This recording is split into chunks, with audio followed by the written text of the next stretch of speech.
welcome to our work session of September 16th.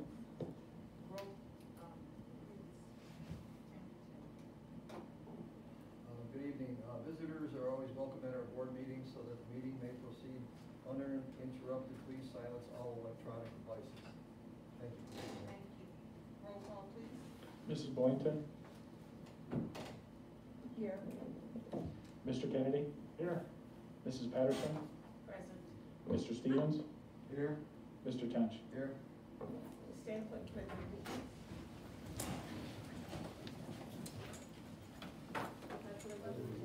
To the flag of the United States of America and to the republic for which it stands, one nation, under God, indivisible, with liberty and justice for all.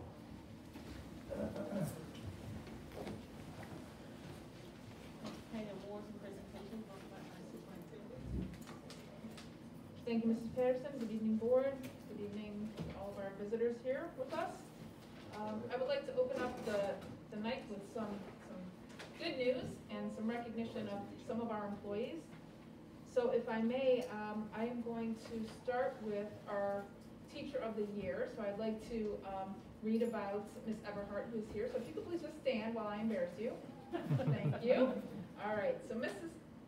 Everhart was awarded the Teacher of the Year. She received that recognition at the beginning of our year convocation to kick off.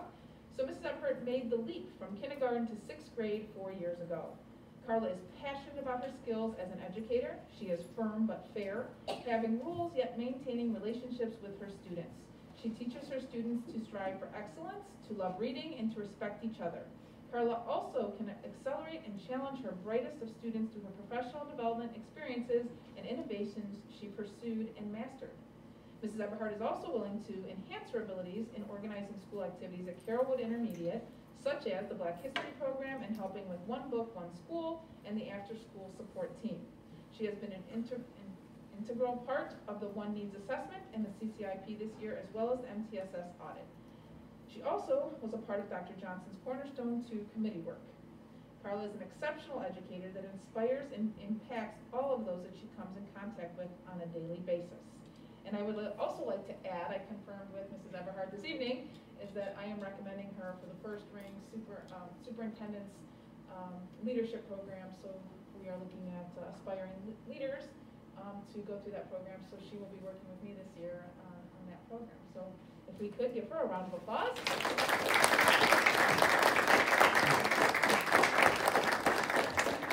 Here.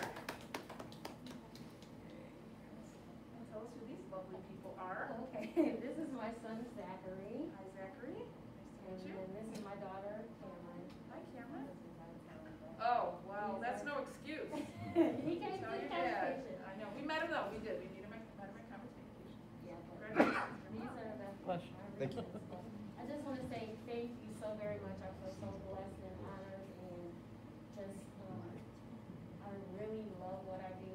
For me, as a student and as a teacher, it's always been about the relationships. So that's what I strive to do every day. And we've all been to the university and learned, our content, but really for me, it's about connecting with the students. So I thank you for seeing something. Aww.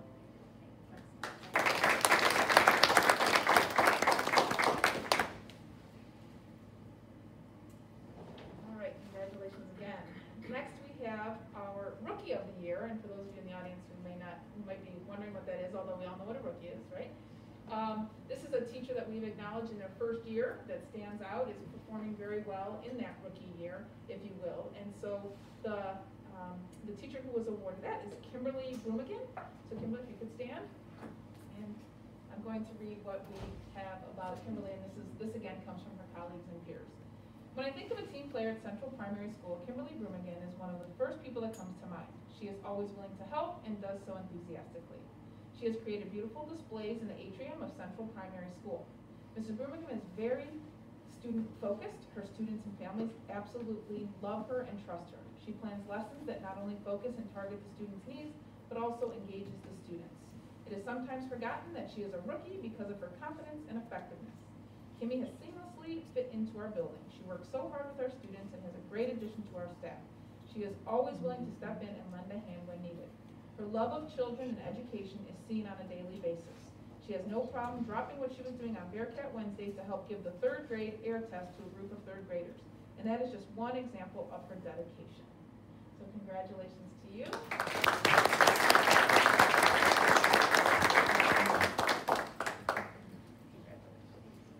And if you want to say a couple words here and address the board. Well, thank you very much, you guys. I am so happy that I was welcomed into this district. Everybody has been so supportive, and I would have never made it through last year, which was very difficult. Not only being a first-year teacher, learning all the curriculum, and then having to learn all the online curriculum, and then trying to do both at the same time. But I would have literally never made it through without my support from Central, and then my home support. My parents are back there in the back, and then my fiance is out front over here. So thank you again very much. It's such an honor.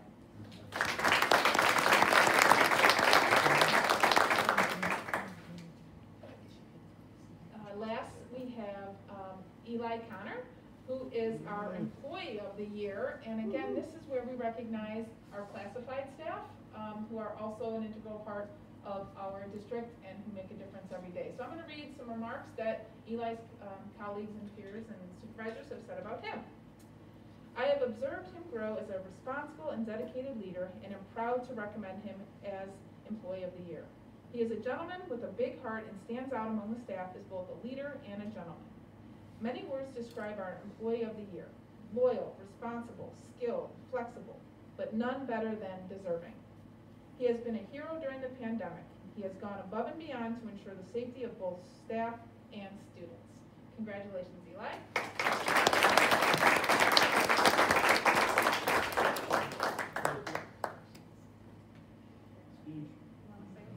I know you like, just give me to say a couple. I know you say just a I just want couple. to thank everyone for this opportunity. I need to say deeply, most of all, thank my Central family and some of Fort Worth Central family.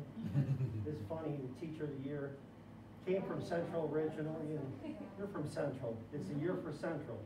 I want to introduce my wife, Joni, my dad, Dave, my mother, Gloria, and my sister, Rachel. Thank you.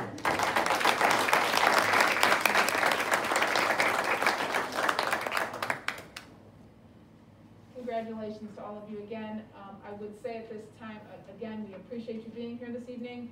We're very proud of all that you have done for our district. We're very thankful and appreciative for people like you. So keep up the great work. And we will be having a couple lengthy presentations this evening, and I know you have family here this evening. And not that they will not be very engaging and informative, but we understand if you also need to leave at this time. We'll just close our eyes, and if you disappear, we won't notice. That's up to you. You're welcome to stay, but we also understand. Thank you. Of course. First of all, I'd like to congratulate all of you for being recognized for your dedication and commitment and just your overall performance overall. To Ms. Carla, the Teacher of the Year, it's an honor to really get that and being recognized from your colleagues and those who nominated you. So take that and be proud of the accomplishment, because that is very, very important. So take it, grow on it, and just be proud of that acknowledgement. Rookie of the Year. I certainly hope that you will continue to keep that bright-eyed, bushy-tailed look that you have, and to grow on it, and to learn from others, and just have fun. You know, education is a beautiful thing. You know, I retired from education 30 plus years, and I've had my ups and downs, and you're going to have that as you move forward. But continue to enjoy with the kids, and and just enjoy yourself. Okay. This is Employee of the Year. Yes. Acknowledge that. Grow on that.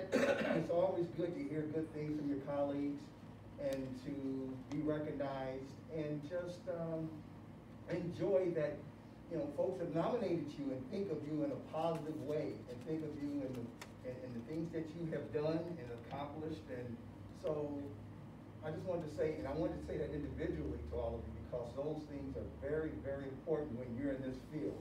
You know, a lot of times it's not appreciated, but then these are the times that you can grow on it and appreciate all of the accomplishments that you have made.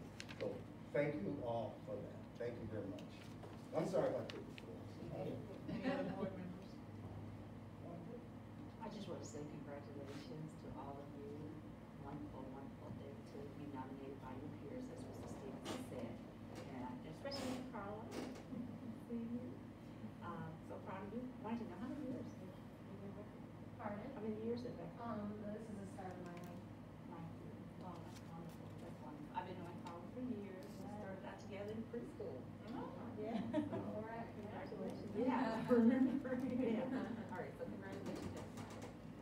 I'd like to congratulate everybody too. Eli and I started out in grade school, so. Gee, we go way back. Grade school. I just see who's paying attention. That's a lot. I just congratulations to all of our people that were recognized today, because it's so important that you understand, you know, you are appreciated, you know, because it's a tough job at every level, and you so many times you hear the bad stuff, you get all the bad stuff, you get the upset parents, you get, you know, it happens. That's part of the job, but you don't hear all the accolades that people really should be, because you know our students, our kids are our most important commodity we have in any system, and for you to step up and do the jobs you do, and to be acknowledged for that, be proud of it. Like Phil said, you know, take it, grow on it, keep up the good work. Congratulations. Yes, I will. Follow everybody else. Congratulations. You know, I'm not going to reiterate a lot what they said, because it is a big honor. I like these awards for the simple fact that we have a teacher of the year who's been around for 9 years and knows the ropes, still learning. But I look at somebody, the rookie of the year is feed off somebody like this, find somebody like this, take what they're doing, beg, borrow, and steal any good idea they have. All right, and that's why I like to see this. You know, you have a seasoned person, you have a new person, and it sounds like you're doing great things, but you know what? There's always learning, you know, to go ahead. So, as a coach, I take everything I can from somebody that I can use. In terms of the employee of the year, the unsung heroes of this district. All right, nobody sees it.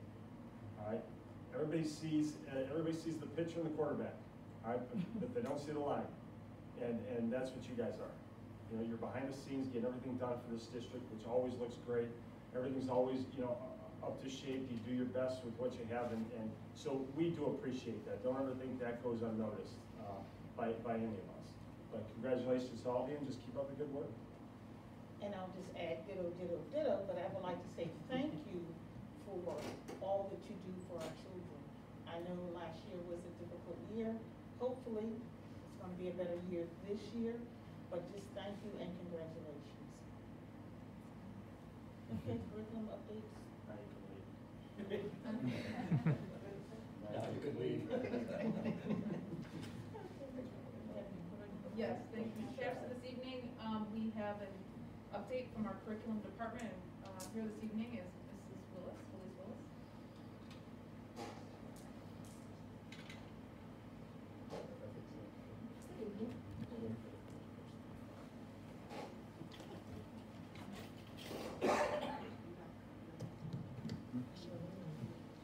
Good evening to members of the Board of Education, members of Cabinet. Thank you for having me here this evening. I think it's been a while since I've had a chance to come and speak with you just about curriculum in general. It seems I always come with a very specific purpose. I'm seeking approval for a variety of things, and so it's nice to be able to share some of the work that we're doing from our department, especially with the focus on some important initiatives for this year. I believe in your email you got from Dr. Selico sometime this afternoon a document that provides you with some live links to some of the materials that I'm going to be sharing with you today. Not necessary that you go to them during the presentation if you don't choose, but they're there for you so that you can peruse those materials at a later date. So again, electronically, all the links are live, and you'll be able to just click on them and they'll take you right to the documents. But I'm going to be showing a lot of those things to you as I speak this evening. So just some very general things to get started and kick us off. Reminding you of the members of my department, of the curriculum department. I have graciously and thankfully, I have 2 curriculum specialists, a secondary and an elementary curriculum specialist, who assist with not only curriculum initiatives, but instructional coaching in the classroom. This year, we are making a slow but steady shift of Mike Zolotel to the curriculum department. He has generally done a lot of technical work for the district, but his position was designed to actually be coaching teachers. And so we thought that placing him in the curriculum department would give him more opportunities to have a better understanding of curriculum initiatives and be able to augment them through all of his wealth of technology information. So we are enjoying having him so far this year and look forward to what he will bring to the table relative to using technology in the classroom to promote student achievement and progress.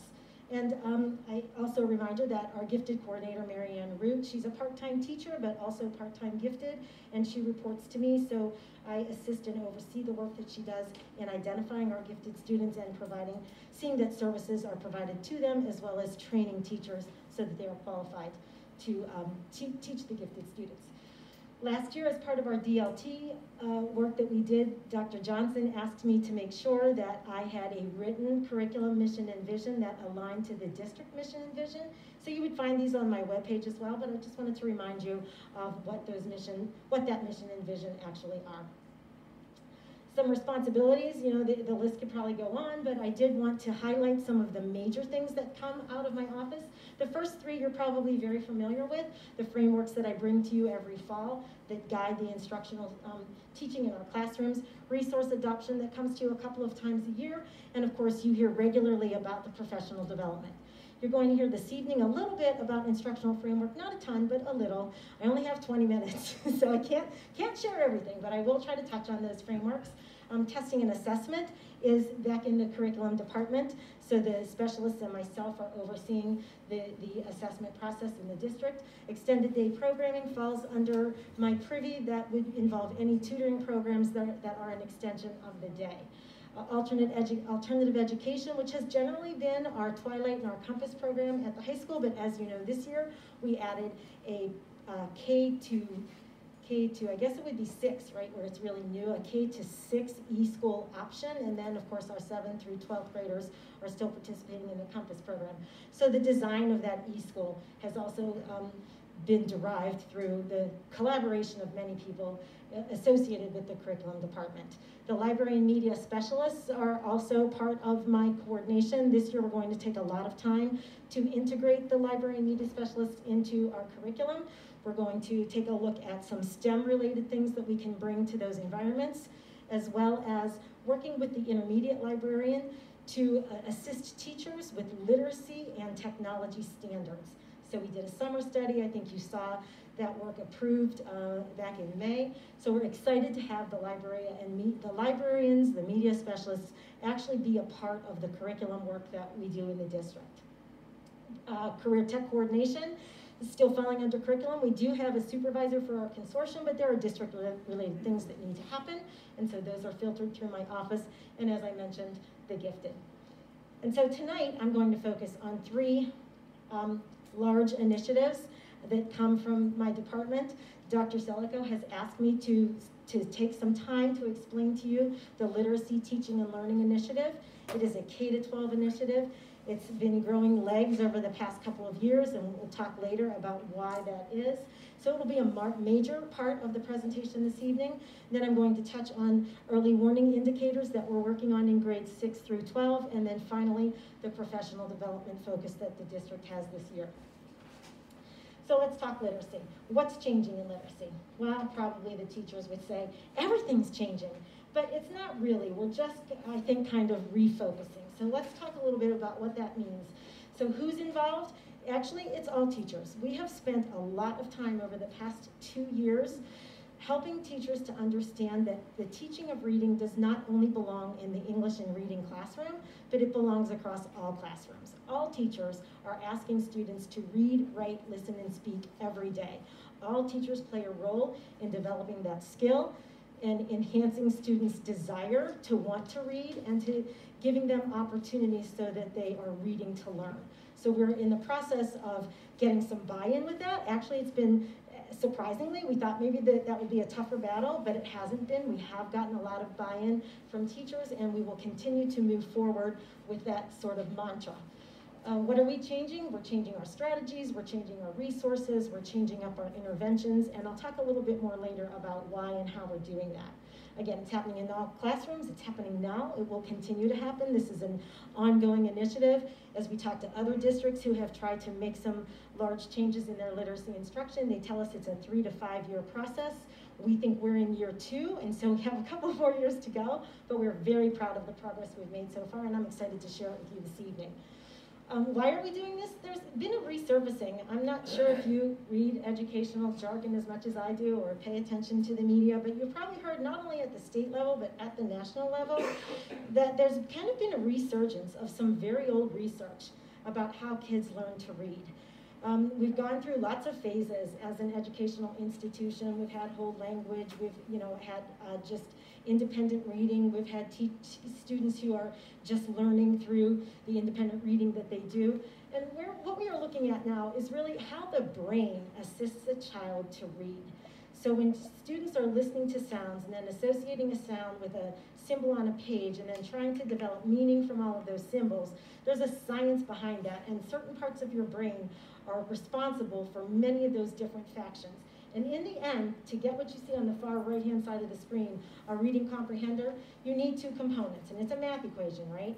So you need to have decoding, which is what we work on, really emphasize in kindergarten and 1st grade, some 2nd grade. So it's our phonics, it's our phonemic awareness, and it's our sight words. It's our high frequency words that we're trying to get students to be able to recall with automaticity, right? And then in addition to that, just being a decoder will not help them to be a comprehender of the written word, right? And so the other thing we need is that language comprehension. And the language comprehension consumes things like vocabulary and your critical thinking skills and your grammar and your syntax.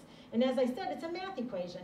So if I substitute the decoding block with a 1, and I say a child can decode, but then I say he has no language comprehension, a 1 times a 0 gets me a 0 in reading comprehension. So he might be able to decode, but if he doesn't have language comprehension, he cannot comprehend the written word that's on the page. And the same thing goes the other way around. He might be a language comprehender and be able to understand, but maybe not be able to decode.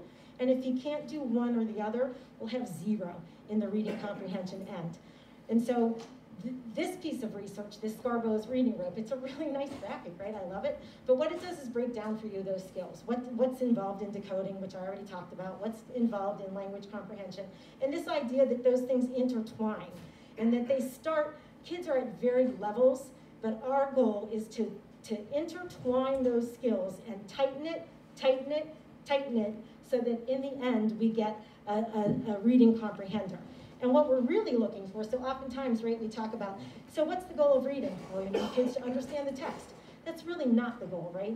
The major goal is that we get kids to want to be readers. We want them to want to read to learn, and we want them to want to read independently just for pleasure. And so all of these skills are the skills that we're working on, are the skills that we're working on to develop through our literacy program. So now I hit the wrong button. I thought I hit back. Let me take us back up there. Sorry about this, you guys.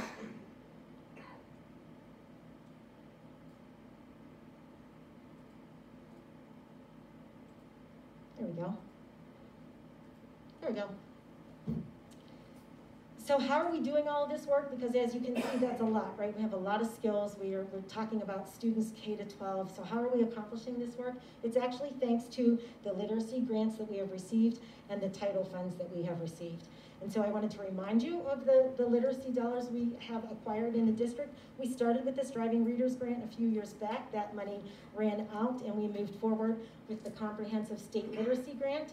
The ESC approached us and asked us to focus those funds at the Heskett, at the middle school level, and so we agreed to do that and acquired a grant that will carry us through FY24, so the 23-24 school year, for about $230,000. And then we had some Striving Readers supplemental funds, which again were targeted at the high school level. I'll talk a little bit about what we're doing with that money, but it is 2-year money that will expire at the end of this school year, and we have about $15,000 there. And then finally, we acquired a resource grant, a resource library, sorry.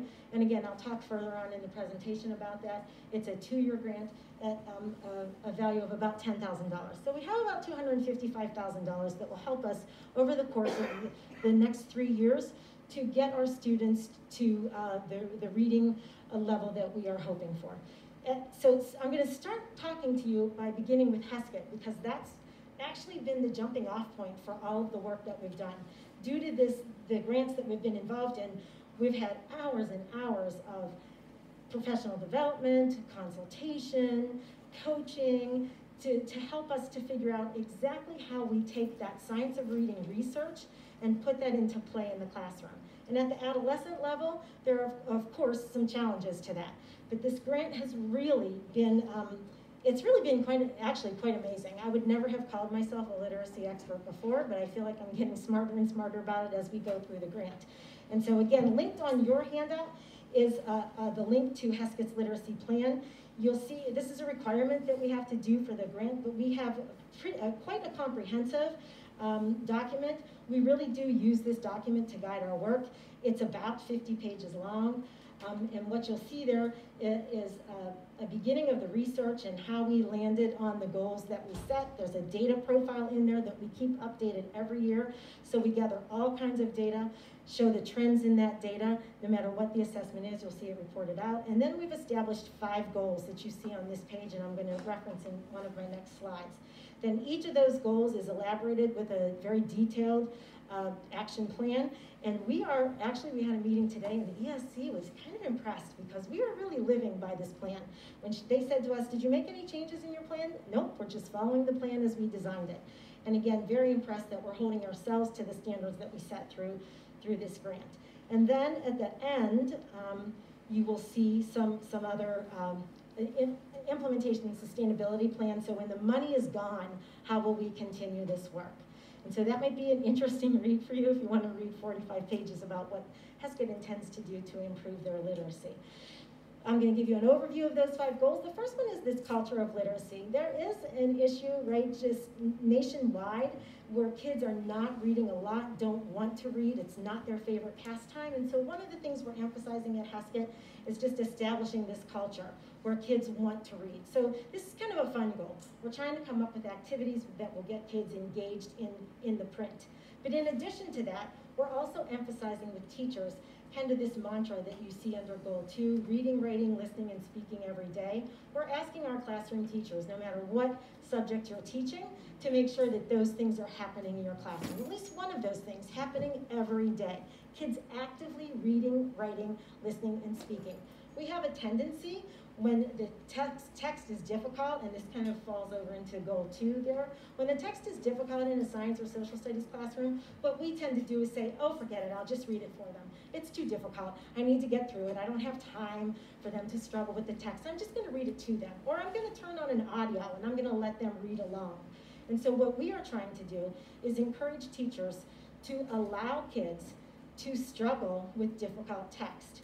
But we're equipping teachers through the work of Goal 2 with the scaffolding strategies that they need so that they can assist students when and if they do struggle with the text.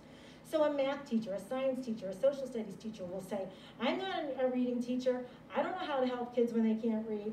That's the purpose of Goal 2. What we're trying to do is equip them with very disciplinary specific techniques that they can use with students who struggle with text. The content area strategies are more broad. They're evidence-based strategies that can be used across all content areas, and we're using faculty meetings to provide teachers with that PD. The disciplinary PD is generally coming from outside consultants, and I'll show you a little bit about our specific plans in that goal in just a couple of minutes. Then goals 2 and 3 takes us to tiers 2 and 3 of our instruction, right? So remember, tier 1 is where we want most kids to be. We want our kids to be able to grapple with the content we put in front of them in the regular classroom the first time through. But we all know that we have students who come to Heskett who are more than 2 years behind in reading level from where they are expected. And so This goal, where we have spent a ton of time, whoops, and I'm super proud, I'm actually not gonna go that way, I'm gonna go here, because we already queued this up. We have spent a ton of time developing what we're calling an assessment plan and a decision tree. And so without boring you, which maybe I'm already doing, but I'm gonna try not to, I'm gonna kind of walk you through what we're thinking here relative to that science of reading, right? The research behind the best way to explicitly and systematically, in a structured approach, teach students how to read. And one of the first things we need to do is figure out what their difficulty is. We look at a very broad score on a test and we say, oh, that kid can't read.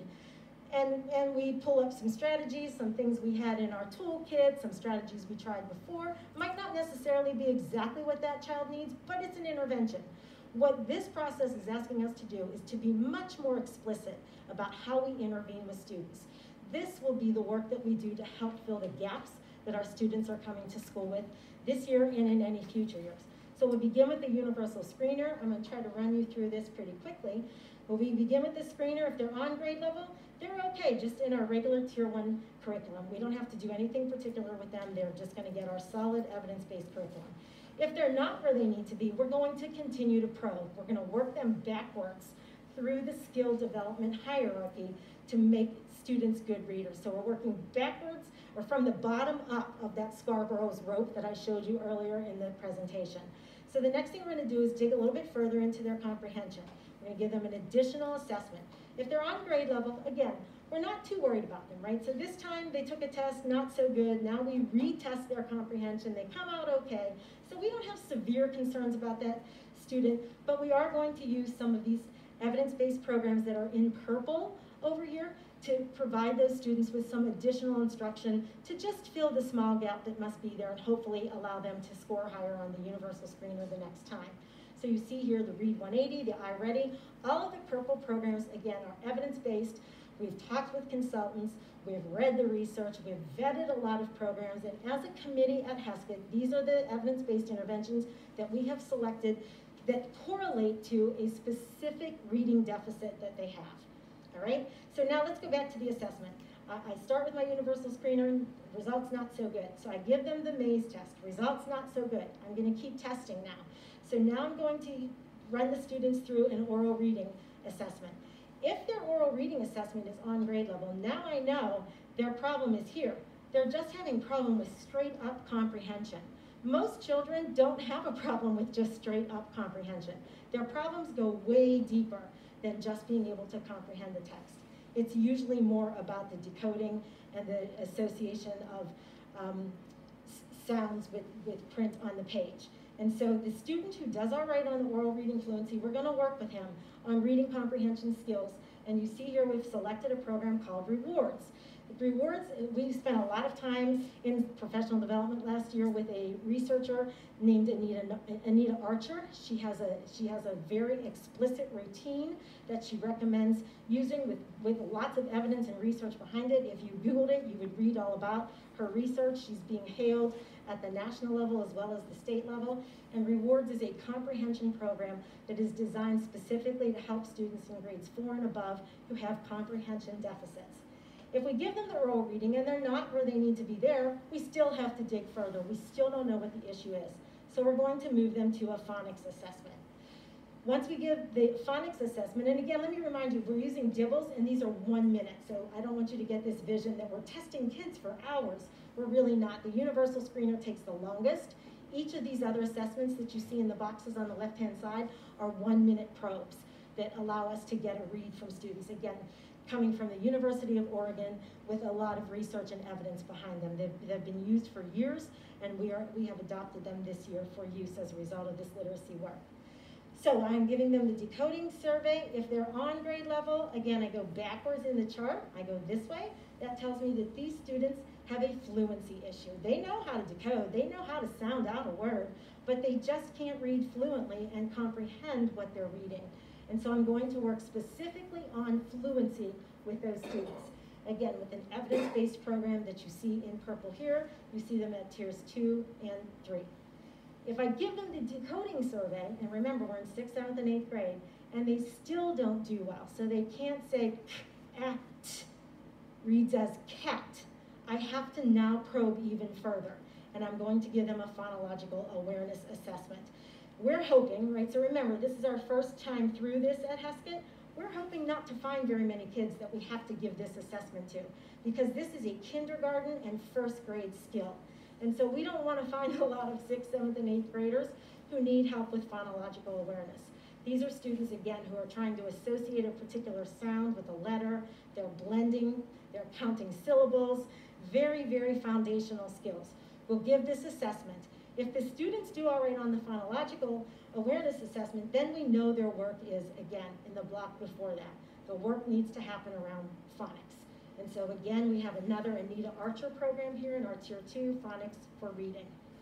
If they still can't pass that phonological awareness assessment, we know that they have much deeper issues. They may have a language deficit, a vision deficit, a hearing deficit, or even some social, emotional, or physical things that we have yet to determine. And so we would be recommending them for additional assessment, but we would also start the intervention work at the lowest level of that reading rote for them. So we'd jump them right into those phonological awareness skills, the phonemic awareness, and we would use a program called Bridge the Gap. Again, another research-based program is a Haggerty program. Haggerty is the phonemic awareness program that we've used with great success at the primary levels. We started it a couple of years ago, and the data is showing us that children are benefiting from this explicit phonemic awareness instruction. So Bridge the Gap is designed for students in grades 2 through 12 who don't have the phonemic awareness component. And most of the research will tell you that that's strictly because kids weren't taught that. And as you will recall, again, total transparency, we adopted foundations a few years ago, and we thought that was going to be the end-all be-all. And what we figured out was that there's not enough phonemic awareness in that program. We're jumping them into a phonics program before they can really associate sounds with letters. Then we're putting the printed word in front of them and asking them to sound it out and give us the word. They're not able to do that yet. So we need to teach them, again, very directly about the phonemic awareness skills, the segmenting, the blending, all of those skills need to be taught. It's all oral, nothing written, it's all what they're hearing, and through a repetitious kind of choral response. So the research tells us that once we do this even with older kids, this can be about a 10-week intervention, and once they get that very direct instruction, they'll jump immediately to the next level. So then what we would be doing on this decision tree is moving kids back upwards, right? So as if they're in phonological awareness, once they show us mastery, we put them into phonics. Once they show us mastery, we work on fluency. Once you understand how that works, right? And you might see that the things in purple are the things that you saw for board approval in our supplemental materials. Those are all programs that we looked at over the course of last year and this summer with the evidence base behind them that will help us to advance our readers at Heskett to, again, through targeted and very explicit instruction to become a better reader. Some of those same programs I'm going to talk a little bit later about in the elementary section of the literacy discussion, but some of those same programs can be used at the lower grades as well. Heskett just is the place where we're starting it because that's where we have the funding and the backing from the consultants through the literacy grant. We also, back to the literacy grant, we also have a writing goal for Heskett. You did, I think, hear us talk about the writing revolution in a previous presentation. We haven't had a writing initiative in the district for many, many years, and this again is a national crisis. Kids, teachers, any teacher will tell you that kids struggle with writing, and most teachers will tell you that teachers struggle with teaching writing.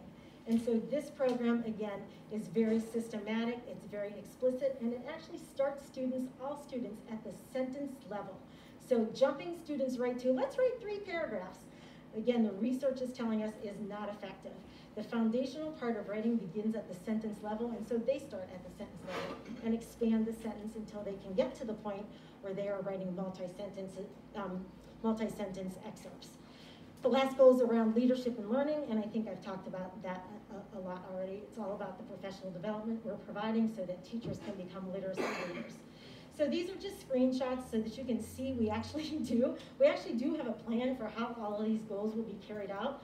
We have a chart like this for every year of the grant where we have slated activities throughout the months so that we are not forgetting the goals that we want to achieve and how we propose to get there. I did put this big yellow arrow here so I didn't forget to tell you about one of the things under the Culture of Literacy goal, and that is around our cultural responsiveness audit. We have also, and I'm sure you have all heard in the media as well, that sometimes kids just don't read because they don't like the materials that we're having them read. We have them read a classic, a book that we loved, a book that a famous author wrote, and maybe the kids don't care about that book at all.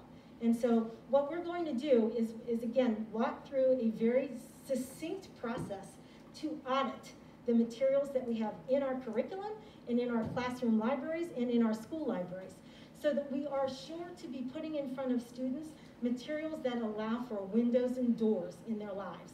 And what I mean by that is a door, windows and mirrors. Windows and mirrors, not doors, sorry, windows and mirrors. So a mirror meaning that when they're reading materials in their classroom, they see themselves. They see their own culture, they see their own interests, they see their own needs. By windows, I mean, and also those materials will allow them to see things beyond their world. So not so narrow that we're only allowing them to read about their own culture, but we're providing them with materials that exemplify the culture around them as well. I think any teacher in the room and any teacher that you talk to will tell you that we don't have enough diversity in our materials. And so this audit will allow us to augment our collection. This year we're starting in the English department. And you see at the end of the year, hopefully in April or May, I'll be bringing to you through our supplemental adoptions some titles and some materials that we're hoping to add, or begin to add to the English department holdings so that their materials in those classes are more culturally responsive. And then the goals, if I would show you this same sheet for the next 2 years, we'll be going through that same process with science, social studies, and math. So English is kind of the guinea pigs. I think we talked, I might not have talked a lot about disciplinary and continuity literacy, but you can see here we have a full plan for where we are going with literacy at Heskett.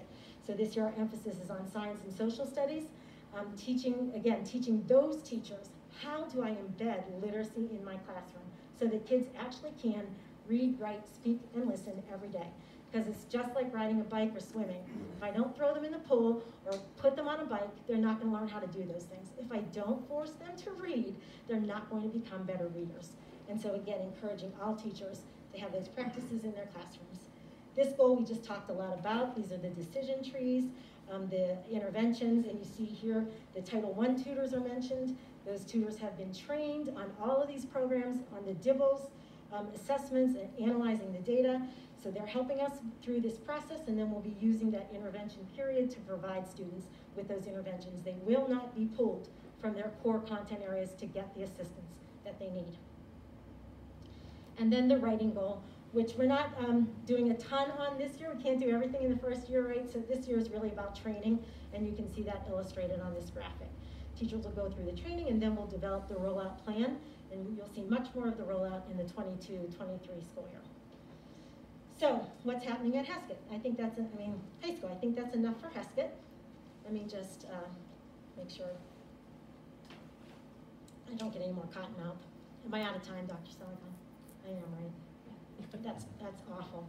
Okay, do you want me to quit? Maybe just hit highlight and then let them know maybe what they can go back Yeah. and look at. Okay, so at the high school, we're working on vocabulary. We're working on that writing revolution. Again, the high school has bought into those two things, right? It's pretty hard to convince a chemistry teacher that they need to help with literacy. They're like, no, I need to teach chemistry. I have a whole year of content. So we had to convince them that literacy, making capable readers out of the students in your classroom will enhance their achievement in your content area.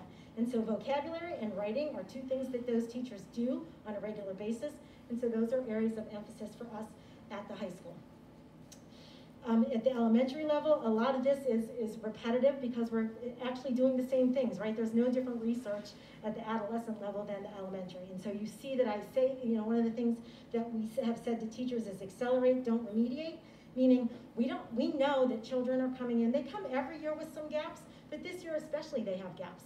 We don't have time in third grade to teach them everything they missed in second grade and everything they missed in a half a year of first grade. And so what we are saying to teachers is they need on grade level content. If they're in second grade, we need to give them second grade content. But what we do to scaffold them is to, just in time, as I'm teaching a concept that I know they may not have mastered in the grade before me, I'm going to intertwine those scaffolds as I continue to move kids forward in the curriculum. We can't hold kids still because of the place that we are due to this pandemic. So we have to be crafty. and we have to know through a pre-assessment and through talking to the teachers who taught kids the year before us where those gaps are, so that I can, if I would click on this link, which I'm not going to, I would take you to the pacing guides that illustrate very clearly for you. Every teacher has had a discussion with the teachers in the grade before them and have identified the skills where kids are coming with projected gaps, and then they've taken those skills and they have embedded them in their current pacing guides. We didn't put the year on hold for 9 weeks to try to catch them up. We started them where we always start them, but our job through the pre-assessment process is to figure out who has the gaps and to try to fill them through that intervention period and through the literacy block and the math blocks that you have. We are realigning our literacy frameworks, so again, that they are more in alignment with the science of reading. We're moving away from things like leveled readers and moving more toward decodable readers. You see the titles down here, again, on your supplemental list, the Toucan and the Geodes. We're really trying to get kids in a decodable, which means that no matter where they are, that book is aligned to the skills they're learning in a phonics or a phonemic awareness classroom, and 85% of that book will be readable for them. If we put a level reader in front of them, it might be on their grade level, but there's a ton of words in there they still don't know how to read, and they can't decode because we haven't taught them the code yet. A decodable reader will prevent that. I'll put in front of them a book they can actually read. They can practice. It's a spiral review for all of the skills that they've learned, and a really good decodable builds their knowledge. So we all know Dr. Seuss, right? Sam and Pam and Jam and Up and Pup, and they're nonsense. These decodable readers will teach them, I'm sorry, Mr. Stevens.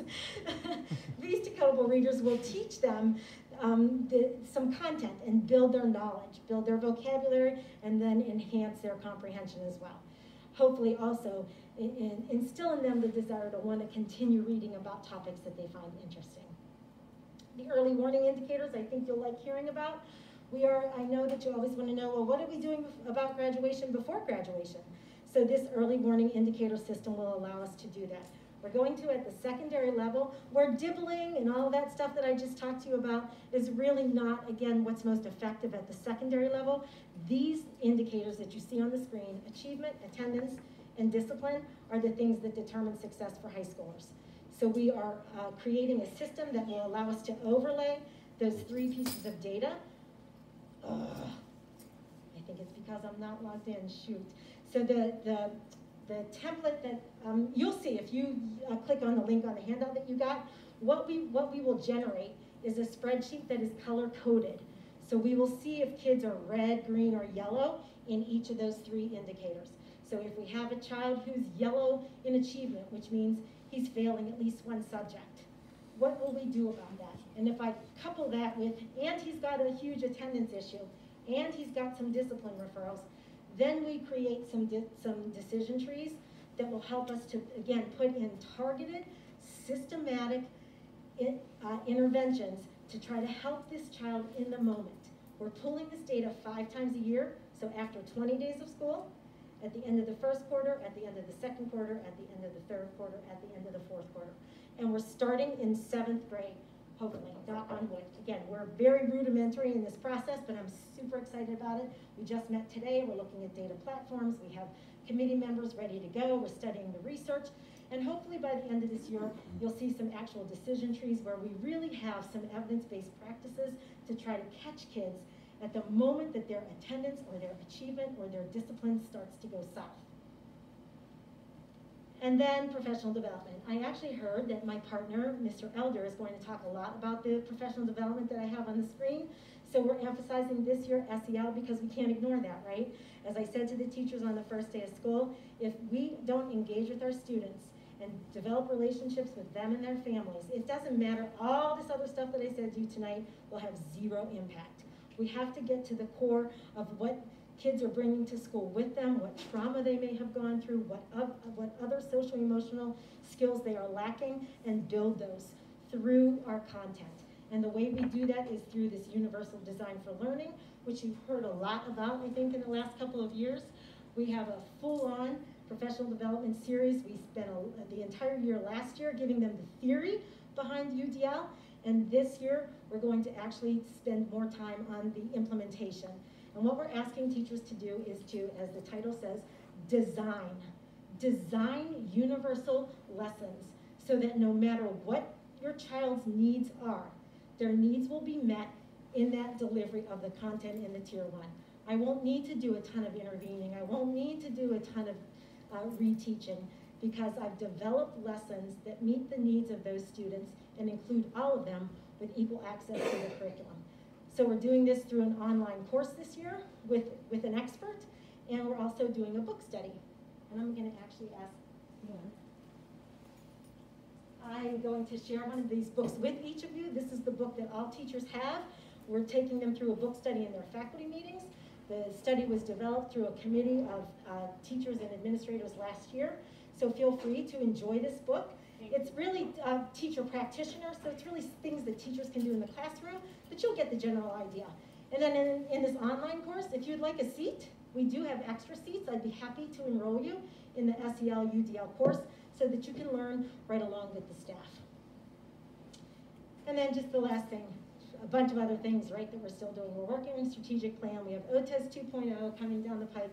We have a common assessment initiative that we need to finish up this year. And of course, we have some math initiatives, but I know I'm way out of time and I'm going to get yelled at tomorrow. So I'm going to end there.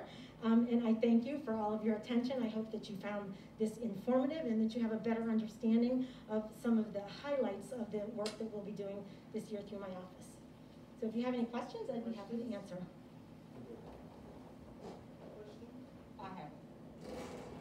I know it's been very, it was a long presentation, but I have so many questions, and maybe I'll save some so we can.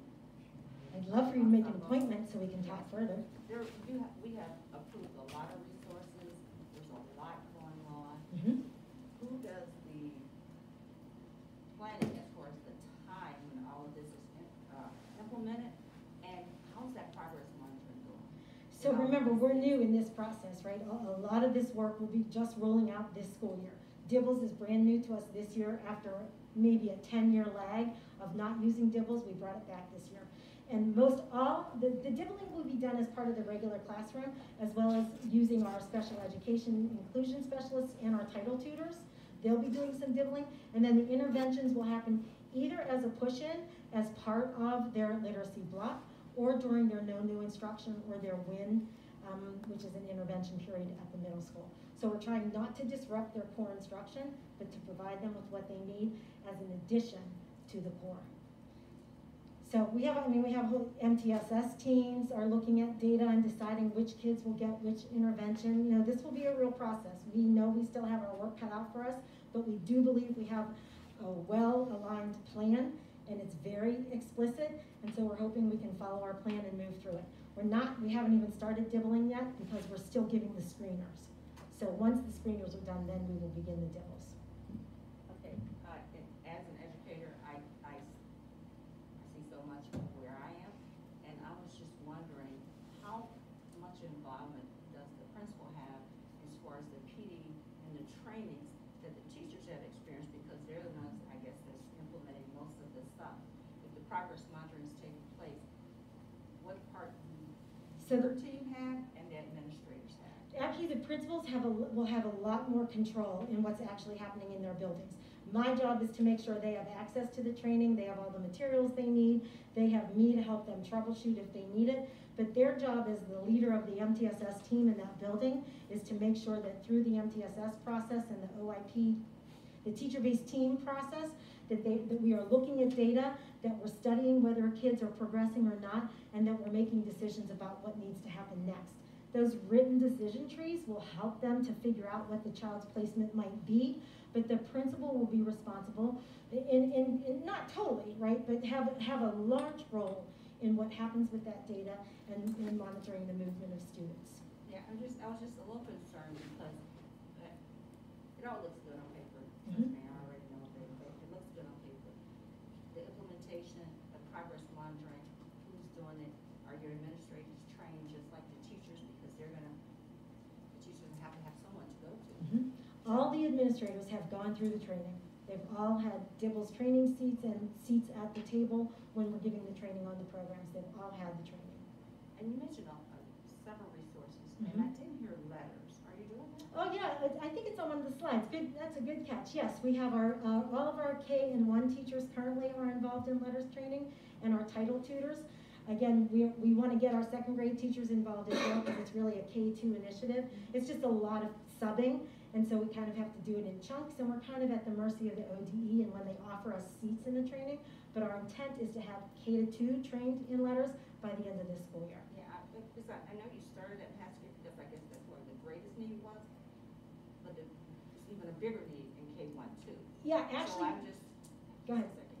And I noticed that you said in 3rd grade, you're focused, I know because of 3rd grade reading, and you probably are focusing more on comprehension, but you will see that in 2nd grade as the curriculum director, you still got to focus on all of those skills just as much. And I was just wondering, how are you doing all of that with comprehension? I would love to see the plan and the skill schedule of any of these teachers with all of this.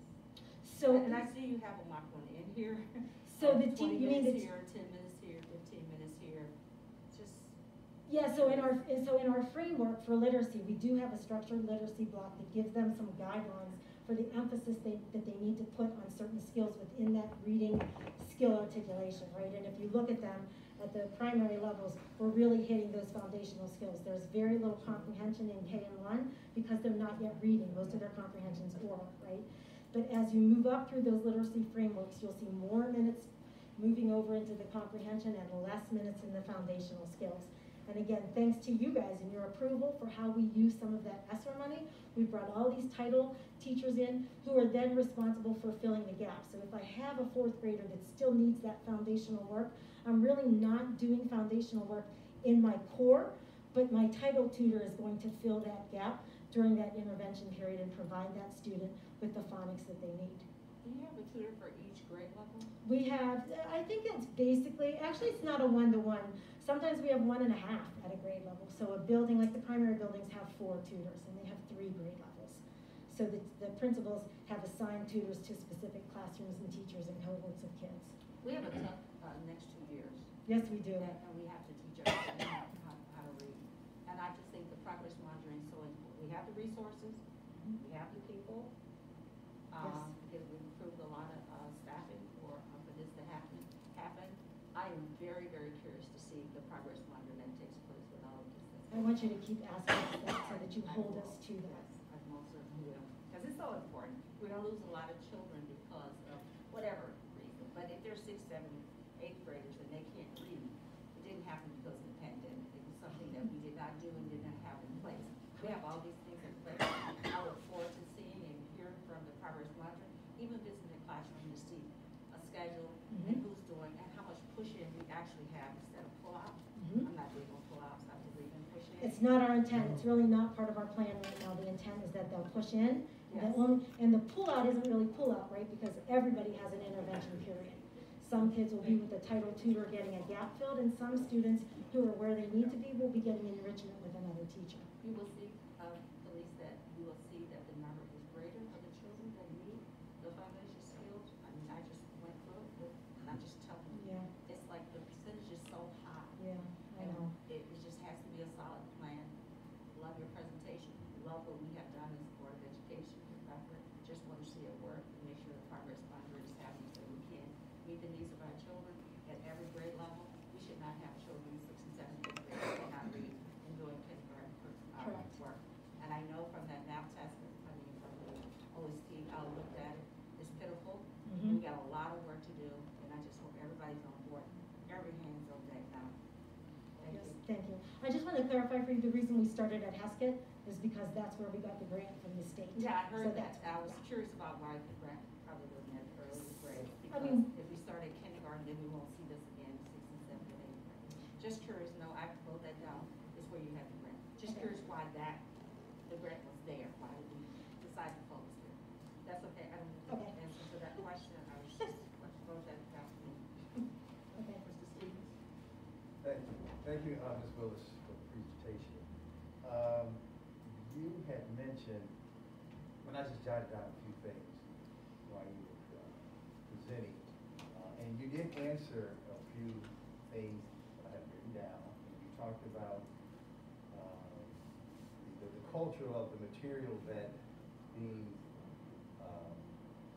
of the material that you have. And I think that that's very important that, our students are interested in that's to keep their interest level. And that's very important that you present it in that way. And you had talked about also the specific needs of our culture, of our district. So who are with you when you come up with the different type of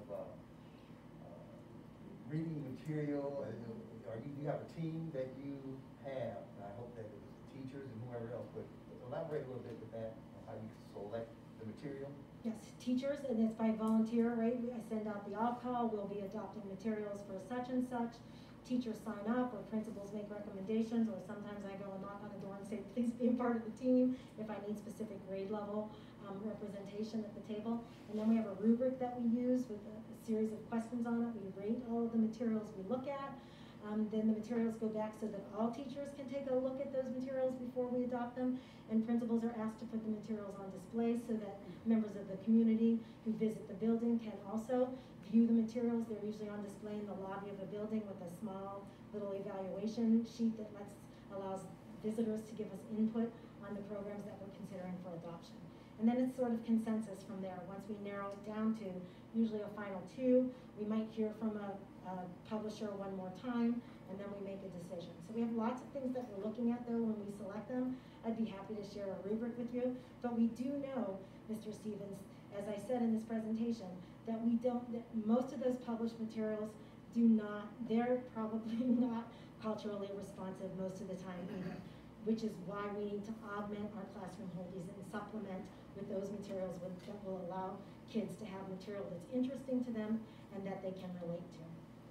Now, you had mentioned also in your presentation that sometimes, you guys assess students and could be comprehension level, and then all these other factors that you find, I guess you're analyzing the students to see what is the problem. But is it ever the way that is being presented to our students? I mean, is it ever the way that how things are being, it may not always be the comprehension level or some of those other factors. It could be the way that it's presented or how things are being delivered. So have that ever been looked upon as well? Yeah, so that's a great question. So I feel like, our answer to that would be that we hope through this training that we're doing with teachers around this universal design, that we're equipping them with the knowledge they need so that they are designing instruction that will engage children, right? So the idea is that we're asking teachers to know your students. You can't design, you can't be an architect if you don't know what you're trying to get in the end. So we're asking teachers to be an architect of the students in front of them. You need to know your students socially, emotionally, academically. And then when you design your lessons, you're putting strategies and materials and resources in front of them so that they can access the curriculum. It's a real learning curve for us. It's a very involved and actually very scientific process. And so for teachers, I think it will take us a year or so before we really have equipped teachers with all the knowledge and the resources they need to be excellent at doing that. But we recognize that we cannot just approach teaching by using the materials in front of us. We have to make connections with the kids. And that's true. All students learn differently at different levels. And that's true. They must understand and know their students and what needs that they can deliver for individual students. They all don't learn the same. So that's why it's important that you all come up with those strategies, those implementations that's needed for our students. But looking forward. I know the mask is a factor and things, but slow it down a little bit. I have Dr. Silver quick. She told me too. Okay, so bring it down because it's hard to understand and hear some of the stuff, but good job. Go ahead. My question, your non-traditional subjects, I'm talking about English, are they involved in this, in the reading? Okay. They are actually, yep. And you said that you invited us to be part of the book. Have you invited parents to be a part of this? So we have not with this book because I don't think this book is really parent. I feel like this is more about what a teacher can do in their classroom. But we have the strategic plan going now where we are talking about parent involvement and how we educate our parents. Actually, the meeting we just had We had some parents in the meeting with us, and we said, we need to develop ways to educate you on the strategies we're using with your children so that you can help us. They partnered with us so fantastically last year. We could not have had the year we had without them. And so now we need to garner that partnership and keep them educated so we can continue to work together. And the carryover from Cascade to the high school, do we have a good carryover? Meaning just The a smooth reading program, transition? yes. Yes. So again, always working on that vertical alignment. My department chairs meet 2 or 3 times a year. I meet with them monthly. And the programs that we select, if we can't adopt a 7-12 program, because sometimes it just doesn't work. What's meant for the middle school isn't as effective at the high school. And so when we are adopting materials, we're bringing people from other grade levels to the table to make sure that that articulation of materials and skills will be kind of seamless. I hope that's what you're asking. Yes. Okay. Any other questions? No, I was just saying, report. real quick, good job. I like all the information. You know, I think Ms. Everhart hit on this, and I think we all said it. You have to build relationships with your kids. I mean, whatever you do. You know, I wish some of these teachers could be with these students for the next 2-3 years. You know, I mean, you get to know them, and then 9 months they're gone. I don't know, but you know, it's a good job. This program you put together, and obviously I'm not a teacher. Oh, you're fine. Sorry about that, Ron. I apologize for that. Oh, my God. No, obviously I'm not a teaching background. I know, you know, a few board members are, and you know, some of the stuff I have to look at, but you need this program on steroids right now, all right, for where we're at. And one last thing, what Ms. Boynton said is, we have to tackle this after K-2. You have to get them now, and you know, that's why I had the same question. Why was it Heskett? I know that's where the money was, but you have to get them now, because we could blame the pandemic on a whole bunch of things, but not being able to read in 6th, 7th, 8th grade is not it. So something was missed. Yeah, so remember the formula, right? That decoding, that's an equation. If I don't get the decoding, they'll never become reading comprehenders, and that decoding happens in pre-K, K1.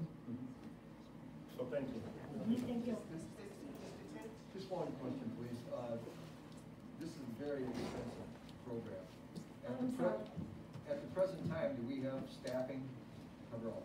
We do feel like we are looking really good with staffing. Now remember, we haven't dibbled teachers. I was just talking to my secondary specialist today and said, you know, when are we going to get the numbers on how many kids need to be dibbled? We made that a verb. And then, you know, plugging them into the appropriate interventions. But we are right now feeling like we are sitting pretty good with the staff that we have. Because our classroom teachers can do this, our special ed specialists can do this, and our title teachers can do this. And so, again, thanks to you guys for approving all of those title tutors. They are so necessary. Thanks for all your hard work. Thank you. Ms. Rose, before you go, and I forgot to mention, when we were talking about who's on your team, those type of things of selecting, is your team diverse oriented? It is. It generally is. I mean, I feel like if I would draw all the demographics for you, you would see a mix of male, female, African American, Caucasian. I feel like you would see a pretty representative team. Administrator, teacher. Any other questions? I do have one follow-up. Actually, follow-up to Ms. Patrick's question. You said that maybe the families would benefit from the UDL, and that you're looking at inviting them to trainings.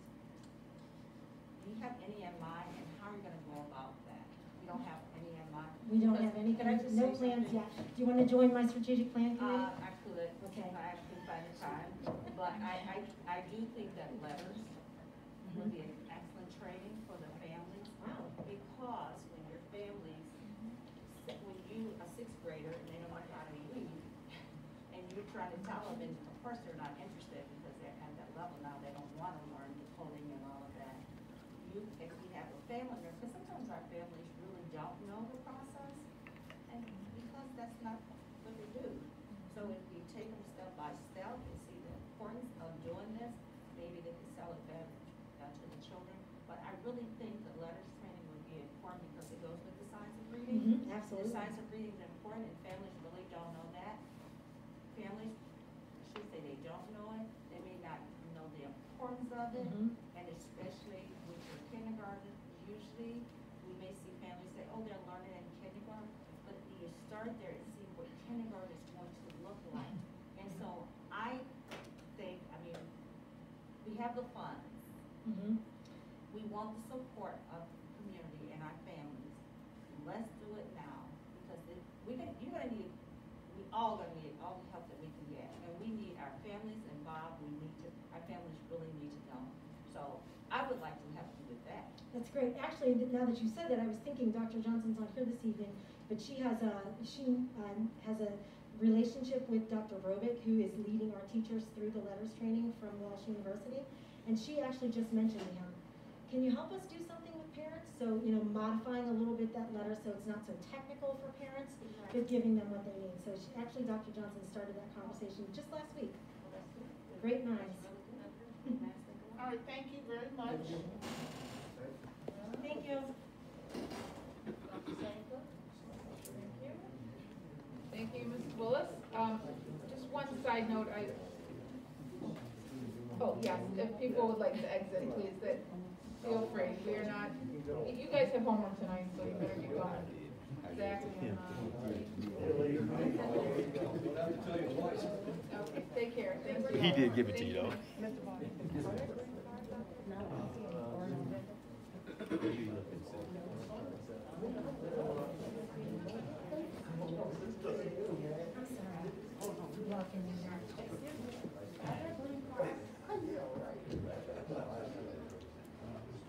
No, this is our work session, so there's no free time. Is there something for the next one? Yes. Next meeting, yeah, October 7th, I think, or 6th.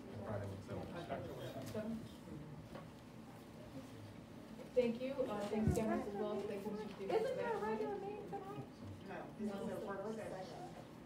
It's just, that's not what I was bring him along. Okay.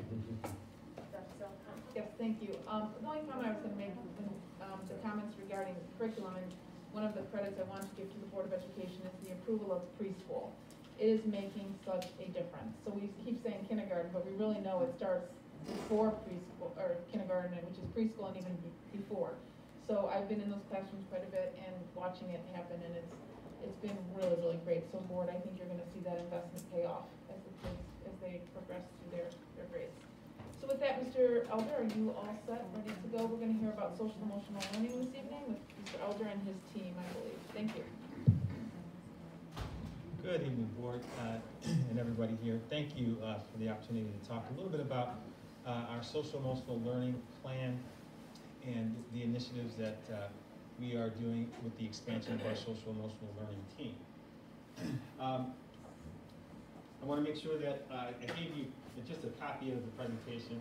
I know it seems like a lot of slides, and I will definitely respect everyone's time here and kind of go through this as quickly as possible, and definitely give you guys an opportunity to offer any feedback and obviously some questions at the end here.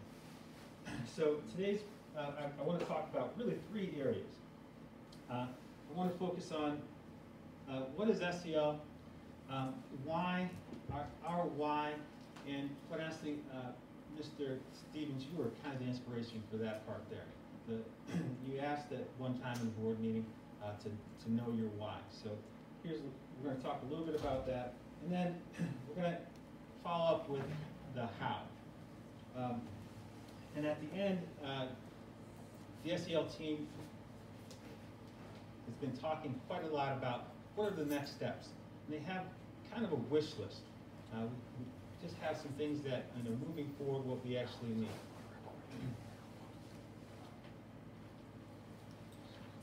So here we are. So what is SEO? So we are using a lot of information from CASEL, which is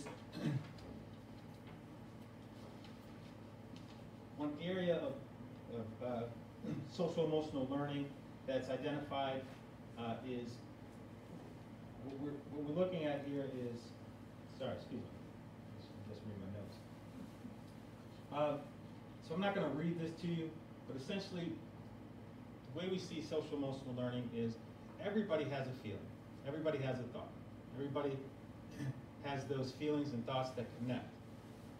Social emotional learning is the connection between those thoughts and feelings and how that comes to an action. When we're in school, we're about to have a test, we're about to read, as you heard from Ms. Willis, that emotes some type of feeling. Sometimes when we're looking at the challenges that students face academically, it might be based off of those feelings. It might be based off of the understanding that they may struggle in reading, and they know that. And what's that do to a person psychologically? So,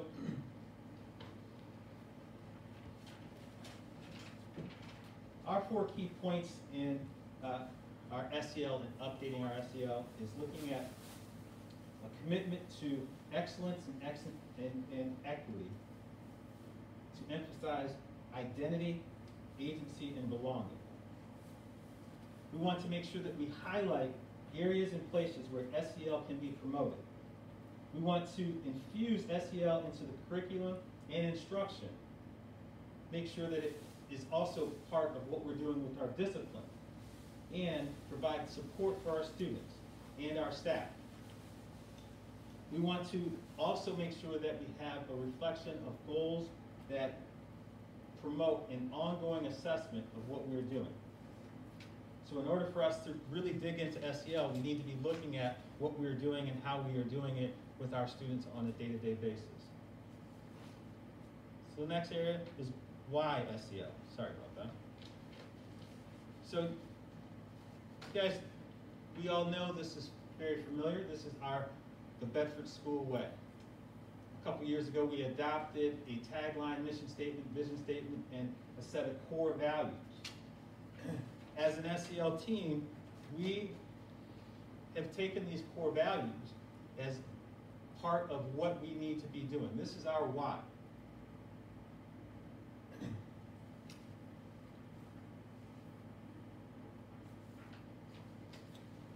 And as an SEL team, we have adopted, based off of the district mission, our own mission and vision that connects directly to what the district mission and vision is, specifically for SEL.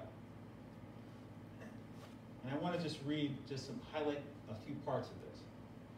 Empower, support all students in their academic career, social emotional development in a safe and nurturing environment. The vision is that all students are collaborative, productive citizens whose compassion, strength, and integrity motivate them to positively impact the world. We definitely want to make sure that as we are addressing the social emotional needs of the students, that we're actually building the capacity of them to be more productive citizens while they're in school and as they matriculate through school and following the time that they leave here.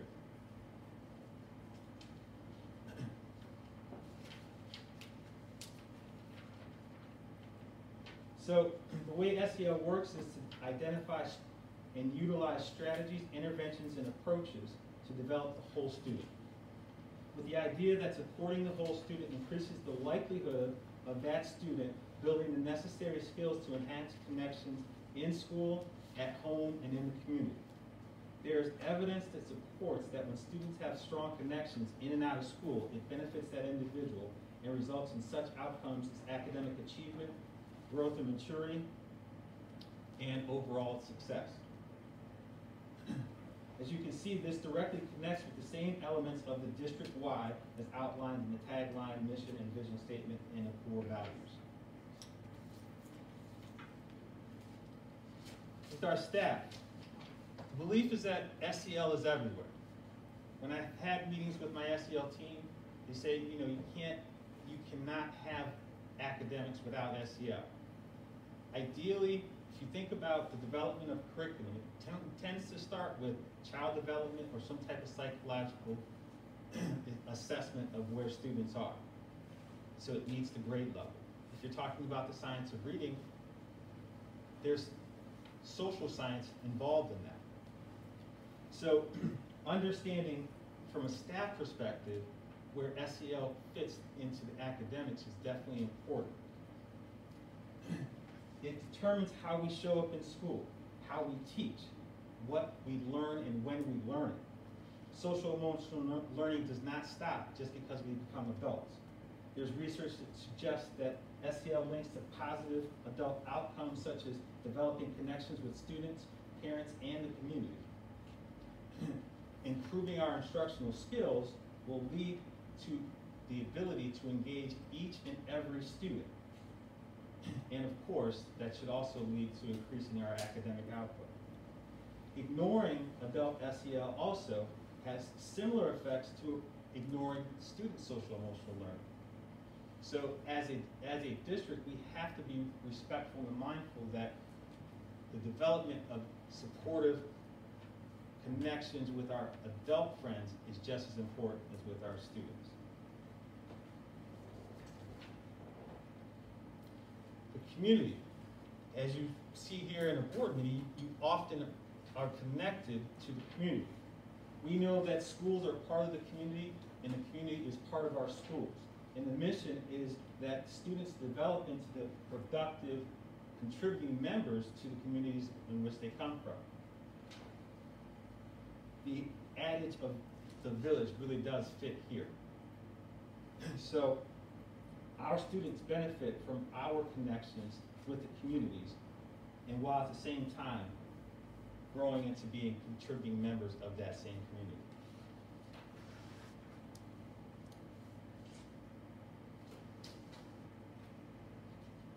So we went through a year-long social emotional learning integration program through the Social Emotional Institute through the Educational Service Center. And one of the things that they asked us to do is come up with our why in an elevator pitch. And as you all know, an elevator pitch is you got between the time that you push the button to go up or down to the time that the door opens and closes and people leave. Essentially, as we talk, this is what that elevator pitch was. Getting an understanding of where individuals are as a person will help us definitely connect to that individual. Those connections in and of itself allows us to then access different parts of what we are trying to do for our students academically. Many of you have heard this, you gotta know me to teach me. Students won't care that you know until they know that you care. All those things are connected right here.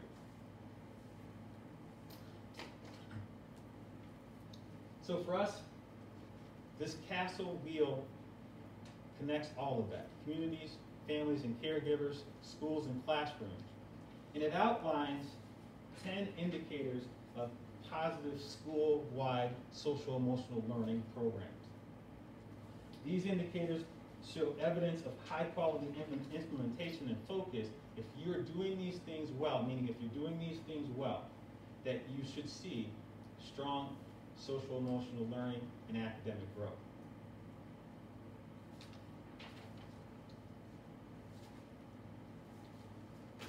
The conditions for learning, meaning safe, well-managed, rigorous, and supportive learning environment, are essential to academic achievement. We have students who may not always feel that way. They may not understand that people feel that way about them. Therefore, they may struggle. That might be one of the barriers to their learning. There's research that supports that school starts for students in the area of I want to quote unquote do school as early as kindergarten. And how students feel about school is linked to the connections that they make with the adults and the other individuals in school.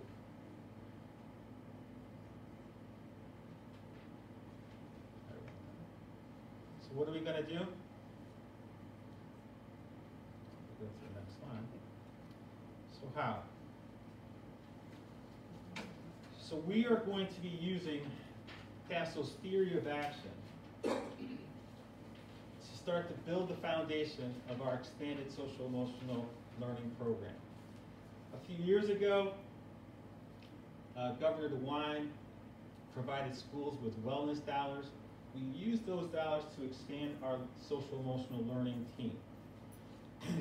And with that, we've actually used this wheel a lot in our discussion about what our program is going to be and what we need to do to continue to grow and expand our program.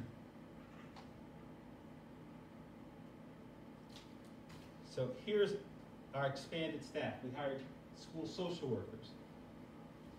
We hired mental health therapists to go along with our school psychologists, school counselors, and related service personnel. Those individuals have specific roles for which they provide social emotional support for our students and our staff. They are essential to help our students and our families before, during, and after school.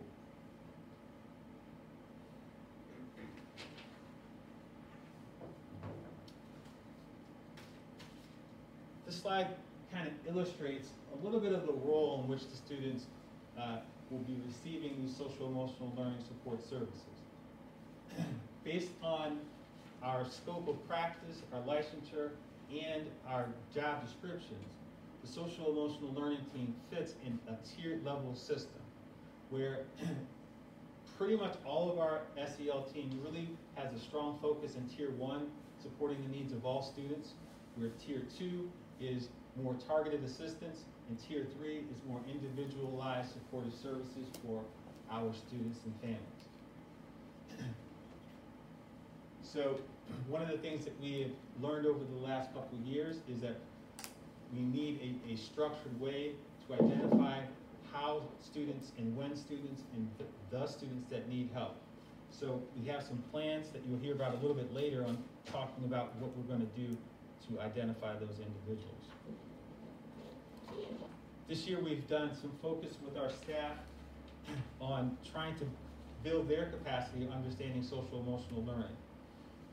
The program Zones of Regulation, we piloted that last year in a couple buildings, and now we've rolled that out from our pre-K to 5 grades.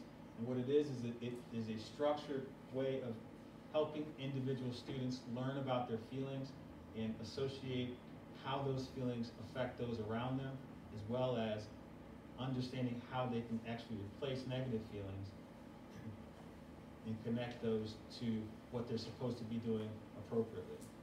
Restorative Practices, Mr. Sam Barders has done a lot with Restorative Practices. He's gone through several trainings, and he is now a certified trainer in Restorative Practices and has been working with our buildings to teach them the skills about building community circles, as well as understanding how to help students recognize when they've actually made some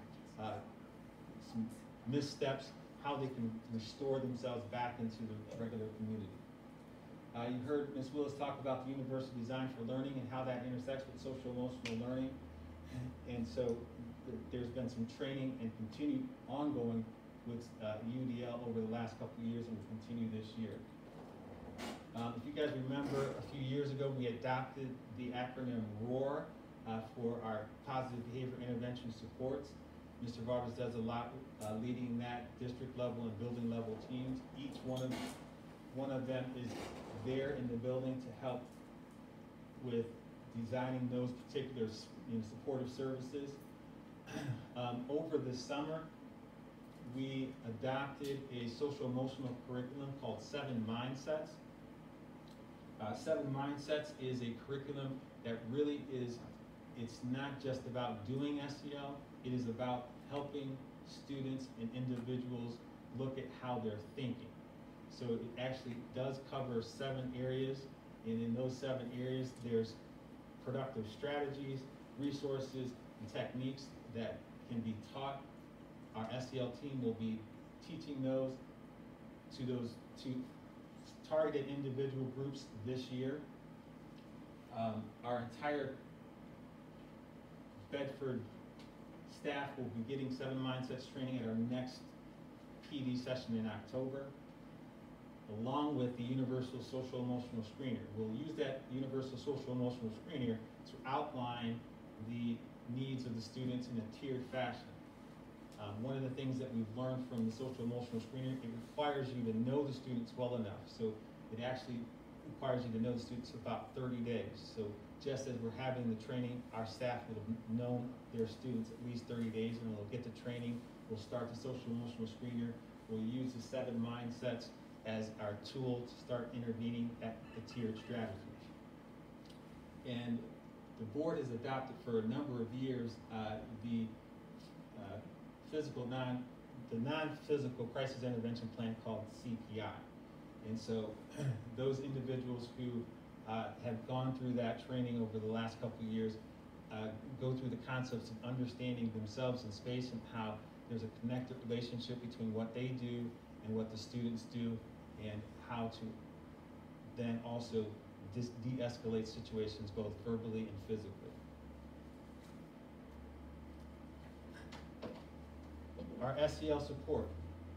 Each one of the areas that you saw in job descriptions will be doing various types of supportive services through classroom guidance, where they're pushing in and providing some lessons specific to areas of social emotional learning.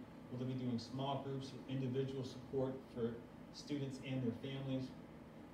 They will be participating in teacher-based team meetings, during which time, when you are listening to what's going on in terms of academics, sometimes what may be missed is the understanding of the connectedness between academics and social emotional learning. So as a member of those teacher-based teams, those SEL members can offer their insight and guidance to the teacher teams as well about how SEL actually is maybe something that's a barrier for student learning. And then they've been doing this over the last couple of years, and during the pandemic, when we had virtual learning, it was nice to see that they were having video trainings. They either created videos that were on demand, or they were doing live, where individuals were coming in and they would have a particular topic that they would go over with our teaching staff.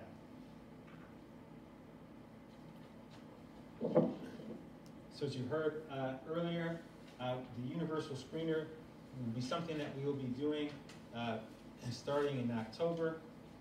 Branching Minds, which is an internet-based bank of interventions and a data dashboard, will allow us to see a variety of different things, including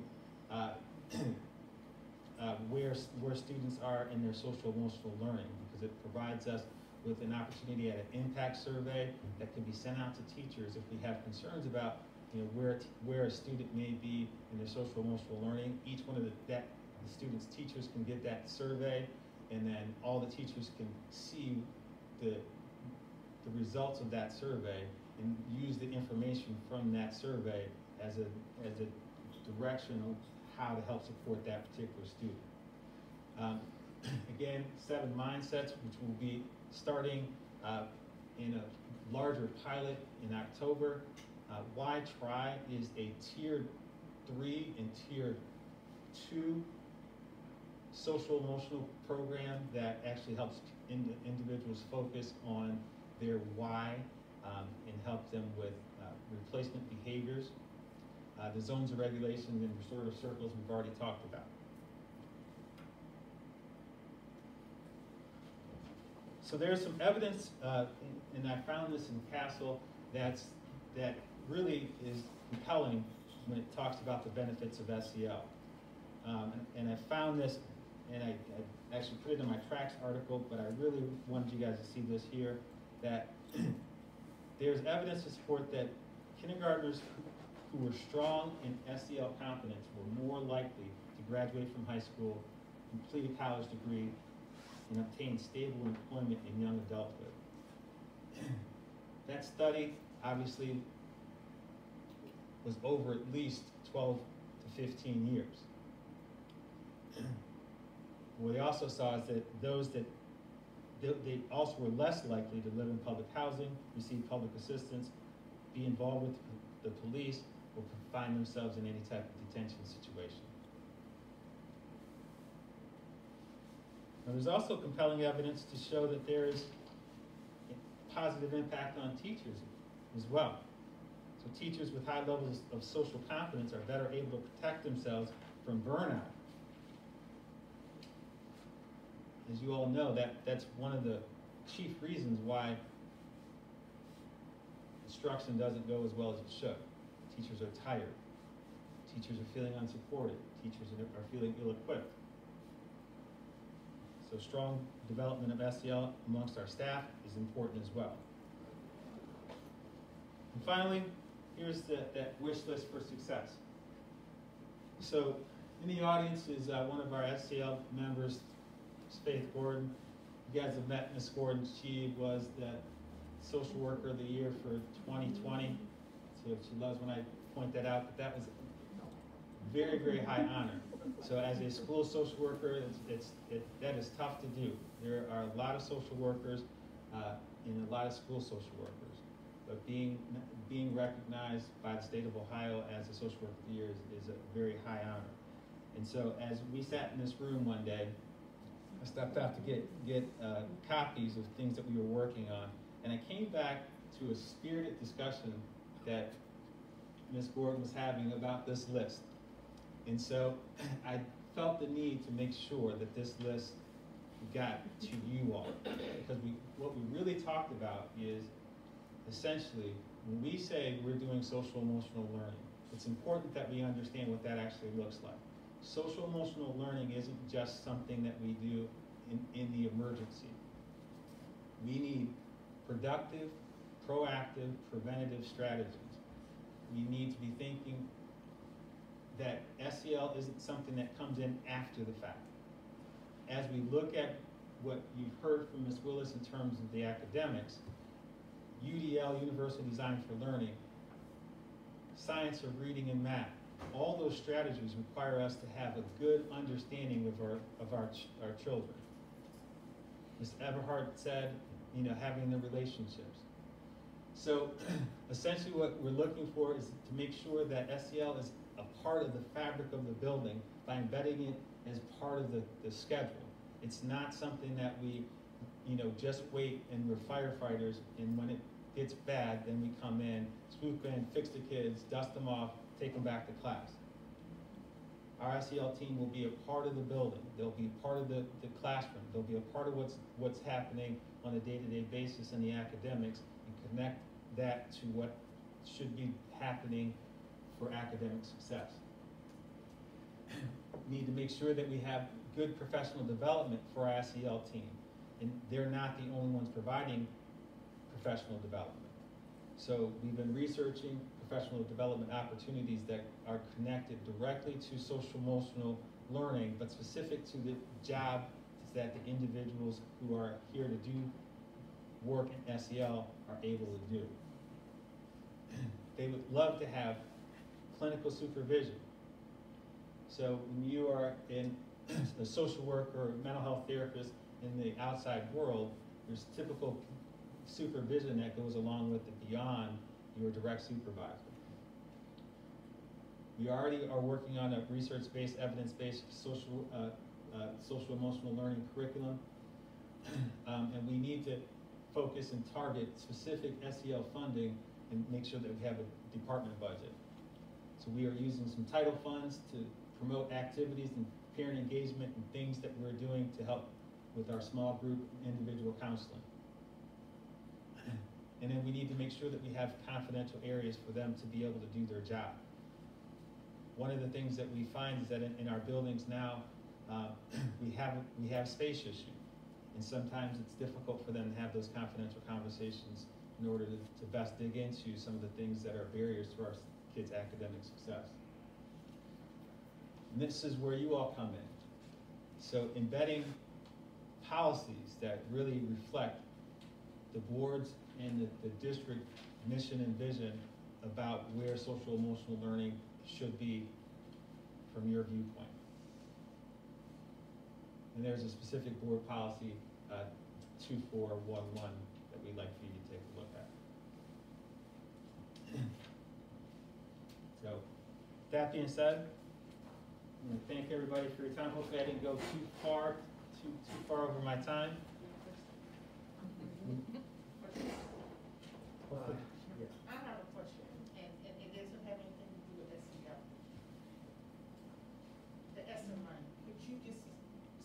on that and tell us how our ESSER money is being spent? Okay, so we are in our second round of ESSER. So we have ESSER 1 money, which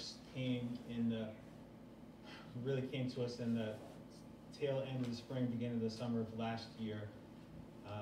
And we spent a lot of that money. How much did we get? Off the top of my head, a little over $1 million. Okay. All told, ESSER money coming to us would be about $16 million, $15 to $16 million. So ESSER, This for this year? ESSER 1, ESSER 2, and ESSER 3 combined. So spending is till 24? Spending is until 24, so we have some time to complete the spending for that. The first go round, we spent a lot of money on safety mitigations, personal protective equipment, devices such as dividers, machines to ionize, those types of things. The second go round, we were actually upping that. We used some of the money for some staffing needs, continue. Staffing, I mean, what type of staff? Custodial or? No, I'm sorry. So in terms of staffing, we have the e-school, and we have some supportive staff tutors for e-school as well. So that came out of the ESSER money? It came out of that, some of that came out of ESSER money. So title tutors, title money, ESSER money. School. So high school and will be the ESSER money. Say that again? High school tutors, the e-school, ESSER money. Okay, so where are we with masks, dividers, sanitizers for all the schools? Are all the schools supplied with all the necessary stuff that they need for the teachers and for our students to be safe? We are supplying masks daily, different sizes. We have masks, face shields, hand sanitizer all over the building. Are the water fountains cut off? Not to my knowledge. And I believe that all the fill stations that were ordered have been actually installed. So that's where, you have to lean down, you can fill your water bottle. Thank you. So, yeah, I did get a question about, the ESSER funds, and depending on, how detailed, there's a lot that we've actually purchased. I couldn't recall it all off the top of my head, but I definitely can make sure you get a report. Get that report for us. Not a problem Yeah, at all. we have it on our agenda for Monday. Yeah. When you asked the question, I put it on our cabinet agenda for Monday. We have a document, I actually have it here, that we can share. That'll give you all the itemized list. Yeah, we kept a spreadsheet of all the wish list of ESSER, and we go through the list to determine what's the allowable uses based on the guidance that came from the federal government. Mr. Stevens. Thank you. Elder, I think you elaborated on, one of my questions was how you utilizing SEL in the classrooms and, throughout the district. And I saw the breakdown of SEL staff, the social workers, and so forth, and how it's being utilized. So those were some of the questions I had.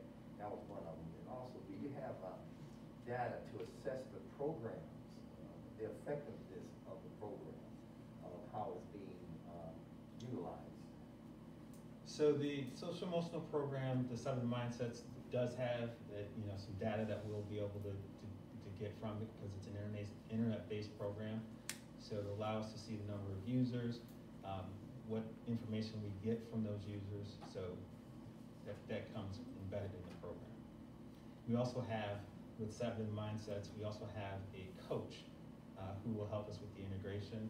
And one of the things that we will be talking about with that coach on a regular basis is exactly that. What are we seeing from the program? Those types of things. So can you give us some kind of follow-up down the line of how effective the program is? Present something or give us something to see how things are going? Absolutely. down the line? Absolutely. I mean, the ultimate measure of the 7 Mindset program or any social emotional program will be in the outcomes. We're looking at improvement in things such as attendance, grades, lower levels of discipline, those types of things. Those will be some of the building level indicators. Now, you had mentioned also about the, how many years has this program been in existence? So this is year 3 of our expanded SEL program. Now, and you had mentioned, do you have a curriculum in place at this time or not? So I will tell you, I'm sorry for cutting you off, but I will tell you that what we learned in our year-long cohort meeting that I shared with you was the recommendation was always to start with the adults and building the capacity of the adults. And so we obviously lost a little bit of time of doing that with COVID. So this would be the first year that we're actually adopting a program. So that would be the 7 Mindsets program. So we haven't had a program, an actual SEL program. We just utilize SEL staff to help support the needs of the students. So you don't have a curriculum or anything to follow by or to? That's the program that we're adopting this year, yes, the 7 Mindsets, yes.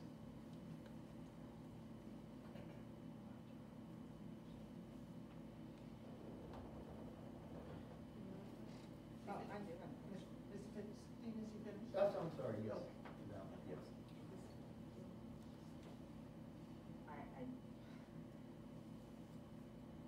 I guess I'm a little disappointed in SEL, just getting a program after having this in place for 3 years. And I'm not accepting that because of COVID, we haven't done it, so we should be working our hardest because we know we're gonna have issues. Just me, this is just my personal opinion. And we have all of this money, and I really want to look at the allocation for, because, correct me if I'm wrong, we don't have a lot for community engagement or with families, because that was my question, how and where are we presenting SEL to families? And we have the money, why are we doing that?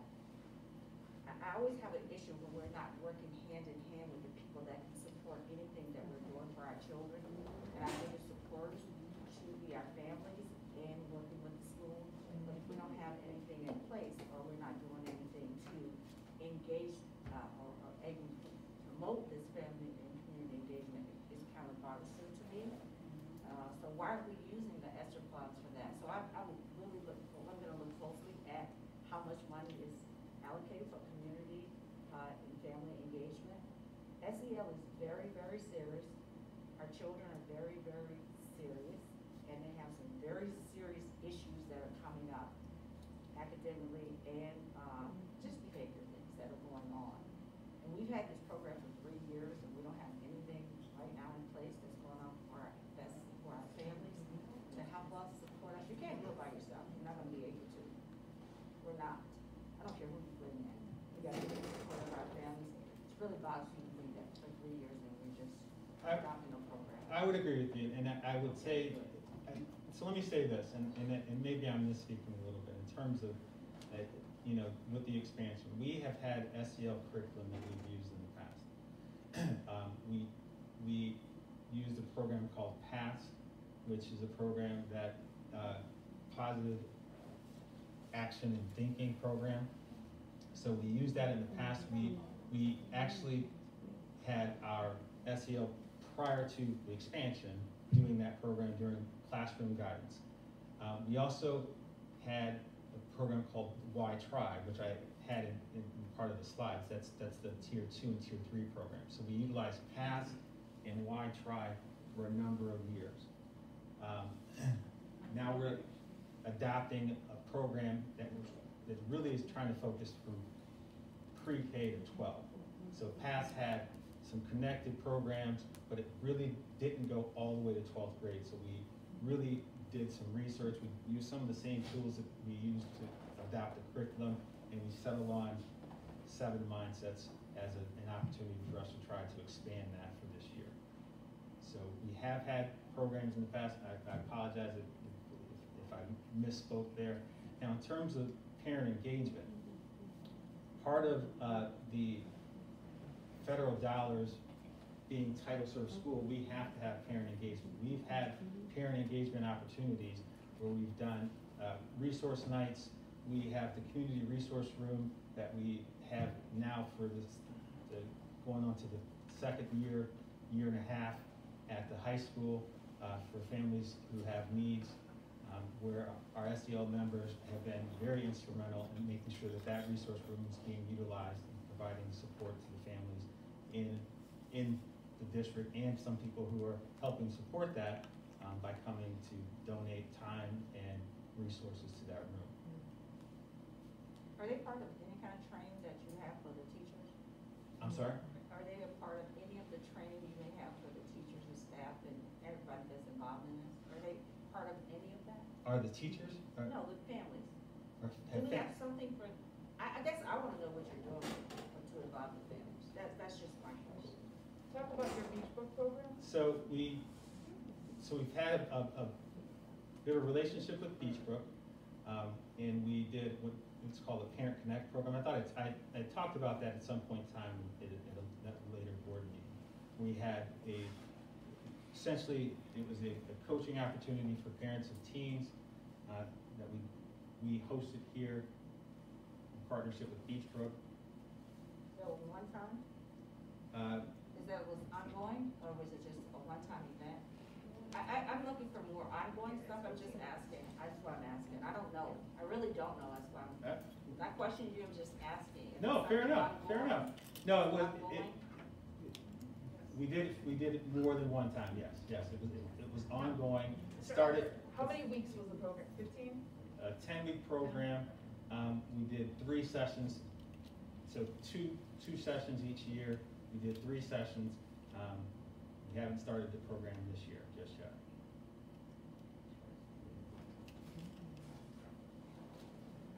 Thank you. What was the response to those programs? How much participation do we have percentage-wise with parents? One of the challenges with the Parent Connect program is that 10 weeks in the evening program. So the program was started out with 15 individuals, or 15 families, excuse me, and would end somewhere around 8, 7 in the time. 15 families? Yeah. Out of one grade level, or out of? Multiple grade levels. Yeah. Therein lies the problem. Yeah, we did advertise, we recruited, our social workers worked with the Beachbrook counselors, identified individuals. Part of the plan had the members of the Beachbrook team that were running the program go to homes to interview families. We made efforts to try to do that. Yeah, we weren't happy with those numbers either. Can we look at changing the time? I just want to know how flexible we were as far as the presentation. I don't look at it as a problem, because anything we can open up to get support for our children is big. It's not a problem, but it could be a concern and maybe a barrier. So we have to look at all ways to try to get families involved. And surveys, all that kind of stuff.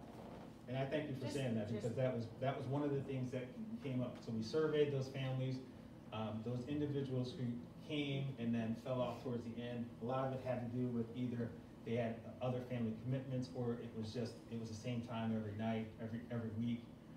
We tried different days. We also, tried a virtual option. The virtual option seemed to get some people to stay more consistently. I was just wondering if we did that. Yeah. I would agree that, looking at different times of the day, different places we even, was it coming here we had it here at the high school. We offered a meal for the families, tried a few different things to keep them engaged. Was that with the family and the child, or just with? Just the parent. This was a parent support, parent learning and teaching opportunity. And maybe you need to child, the child and parent, you know, we need to come up with some creative things to get the whole family involved. So our family engagement nights covered what you talked about there. We offered childcare and allowed parents then to go through, opportunities at seeing different presentations and had resources for them all at the same time. We've done a series of those at this point. We've had a couple of those already. What tool did you use to evaluate the past, and why try to come up with SEL? I'm not sure if I'm understanding the question. I'm asking, did you evaluate the program? You said that they weren't good programs, and so that's why you went to SEL. So did you evaluate those programs to see what was wrong? No, SEL is the overarching framework, what we're talking about here. Okay, so what happened with past? In terms of the past program, we had that program for so long. What we were looking at was a program that could expand and actually walk our students from pre-K all the way to 12, and past did not do that. Okay, so it did not do that? No. Okay, but what we're in now does that? Correct. Okay, thank you.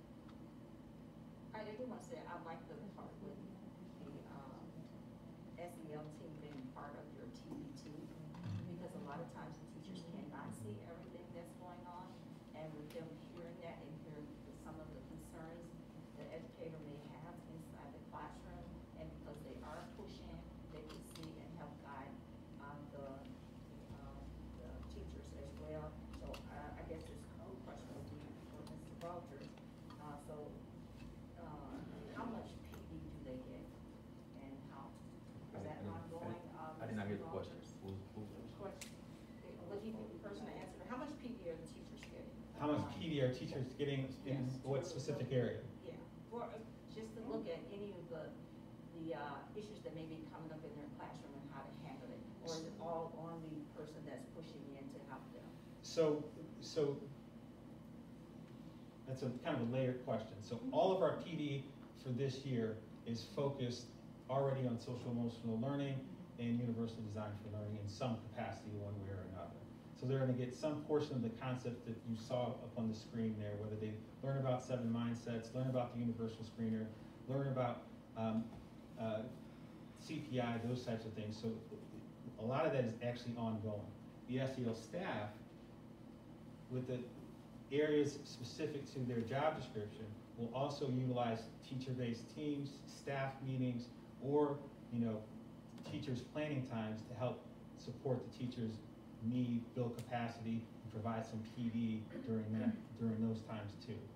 So, and our focus last year too, Mr. Elder, was a lot around this, as well as culturally responsive teaching and bias training and all of that, but it ties into what we're doing with SEL. So we've been providing a number of opportunities for our students for our staff with SEL. And because that goes back to what Mr. Stephen was asking, who's doing the progress monitoring?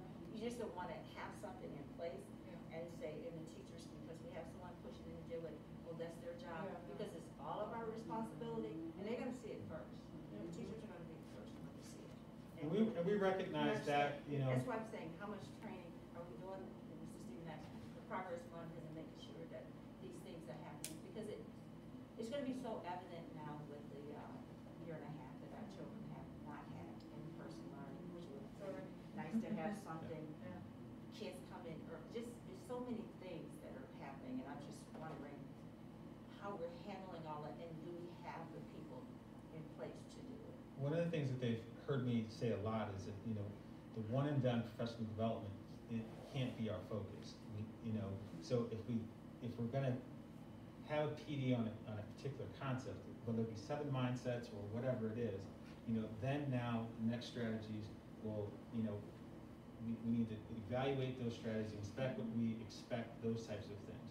So on August 20th, we focused on restorative practices, and we still focused on zones of regulation.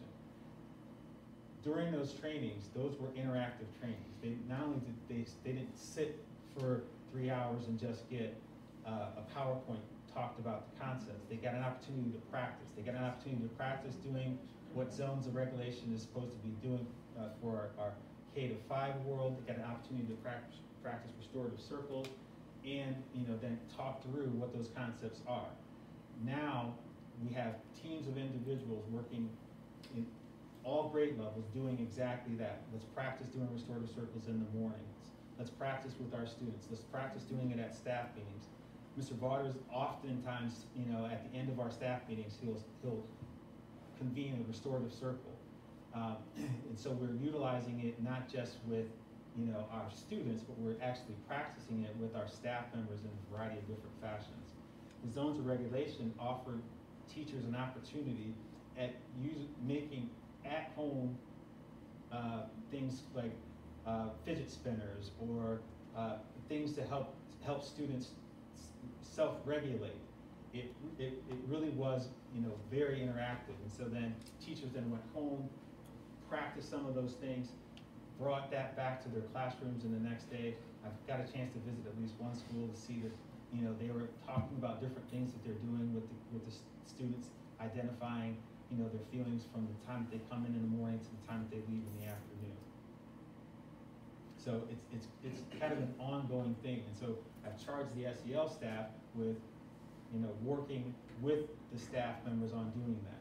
Our middle school and high school SEL team, they have a rotating schedule where they are the restorative circle facilitator in the event that there's a conflict among student groups.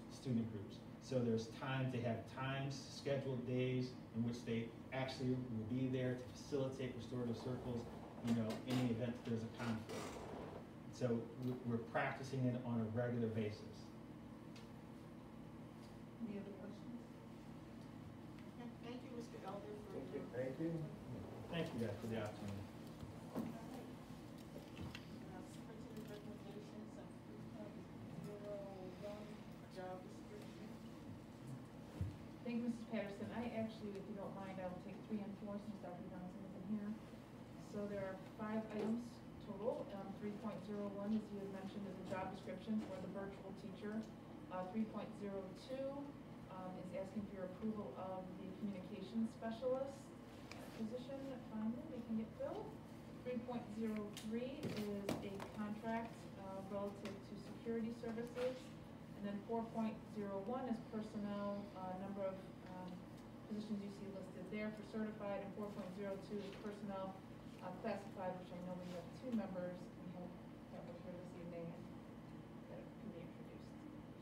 Okay. And board, would you like to take them all together? Okay, I need a motion for 3.01, the job description, 3.02, the personnel items as listed, 3.03, the contracts, 4.01, the personnel certified, and 4.02, the personnel classified. So moved. Second. It's been moved by Mr. Tench, second by Mr. Kennedy. Questions? Hearing none, roll call please. Mr. Tench, Aye. Mr. Kennedy, Aye. Mrs. Boynton, Aye. Mr. Stevens, Aye. Mrs. Patterson. Aye, 5-0, thank you, board. Thank you, Mrs. Patterson. If I may, just introduce you to 2 people that you just hired. I believe Phil's, Danielle Pratt was here and I saw her leave. Is that Danielle? That was here? Danielle, yes. Okay, so Danielle's the accounting manager. Yes. And then with us this evening, we also have Denise Dick, who is our communications specialist that we just hired. She's from Youngstown, doing the same role, but in the Youngstown schools. And we also have Vanell, okay, but she said I can call her V, Aiken, who is here, and she will be Diane, the Director of HR's administrative assistant. So we're glad to welcome her as well. Thank you. Welcome. Okay. I need a motion for adjournment. So moved. Been moved by Mr. Kennedy, second by Mr. Stevens. Questions? Hearing none, roll call please. Mr. Kennedy, Aye. Mr. Stevens, Aye. Mr. Tench, Aye. Mrs. Boynton, Aye. and Mrs. Patterson. Aye, 5-0. And thank you all for coming and staying with us.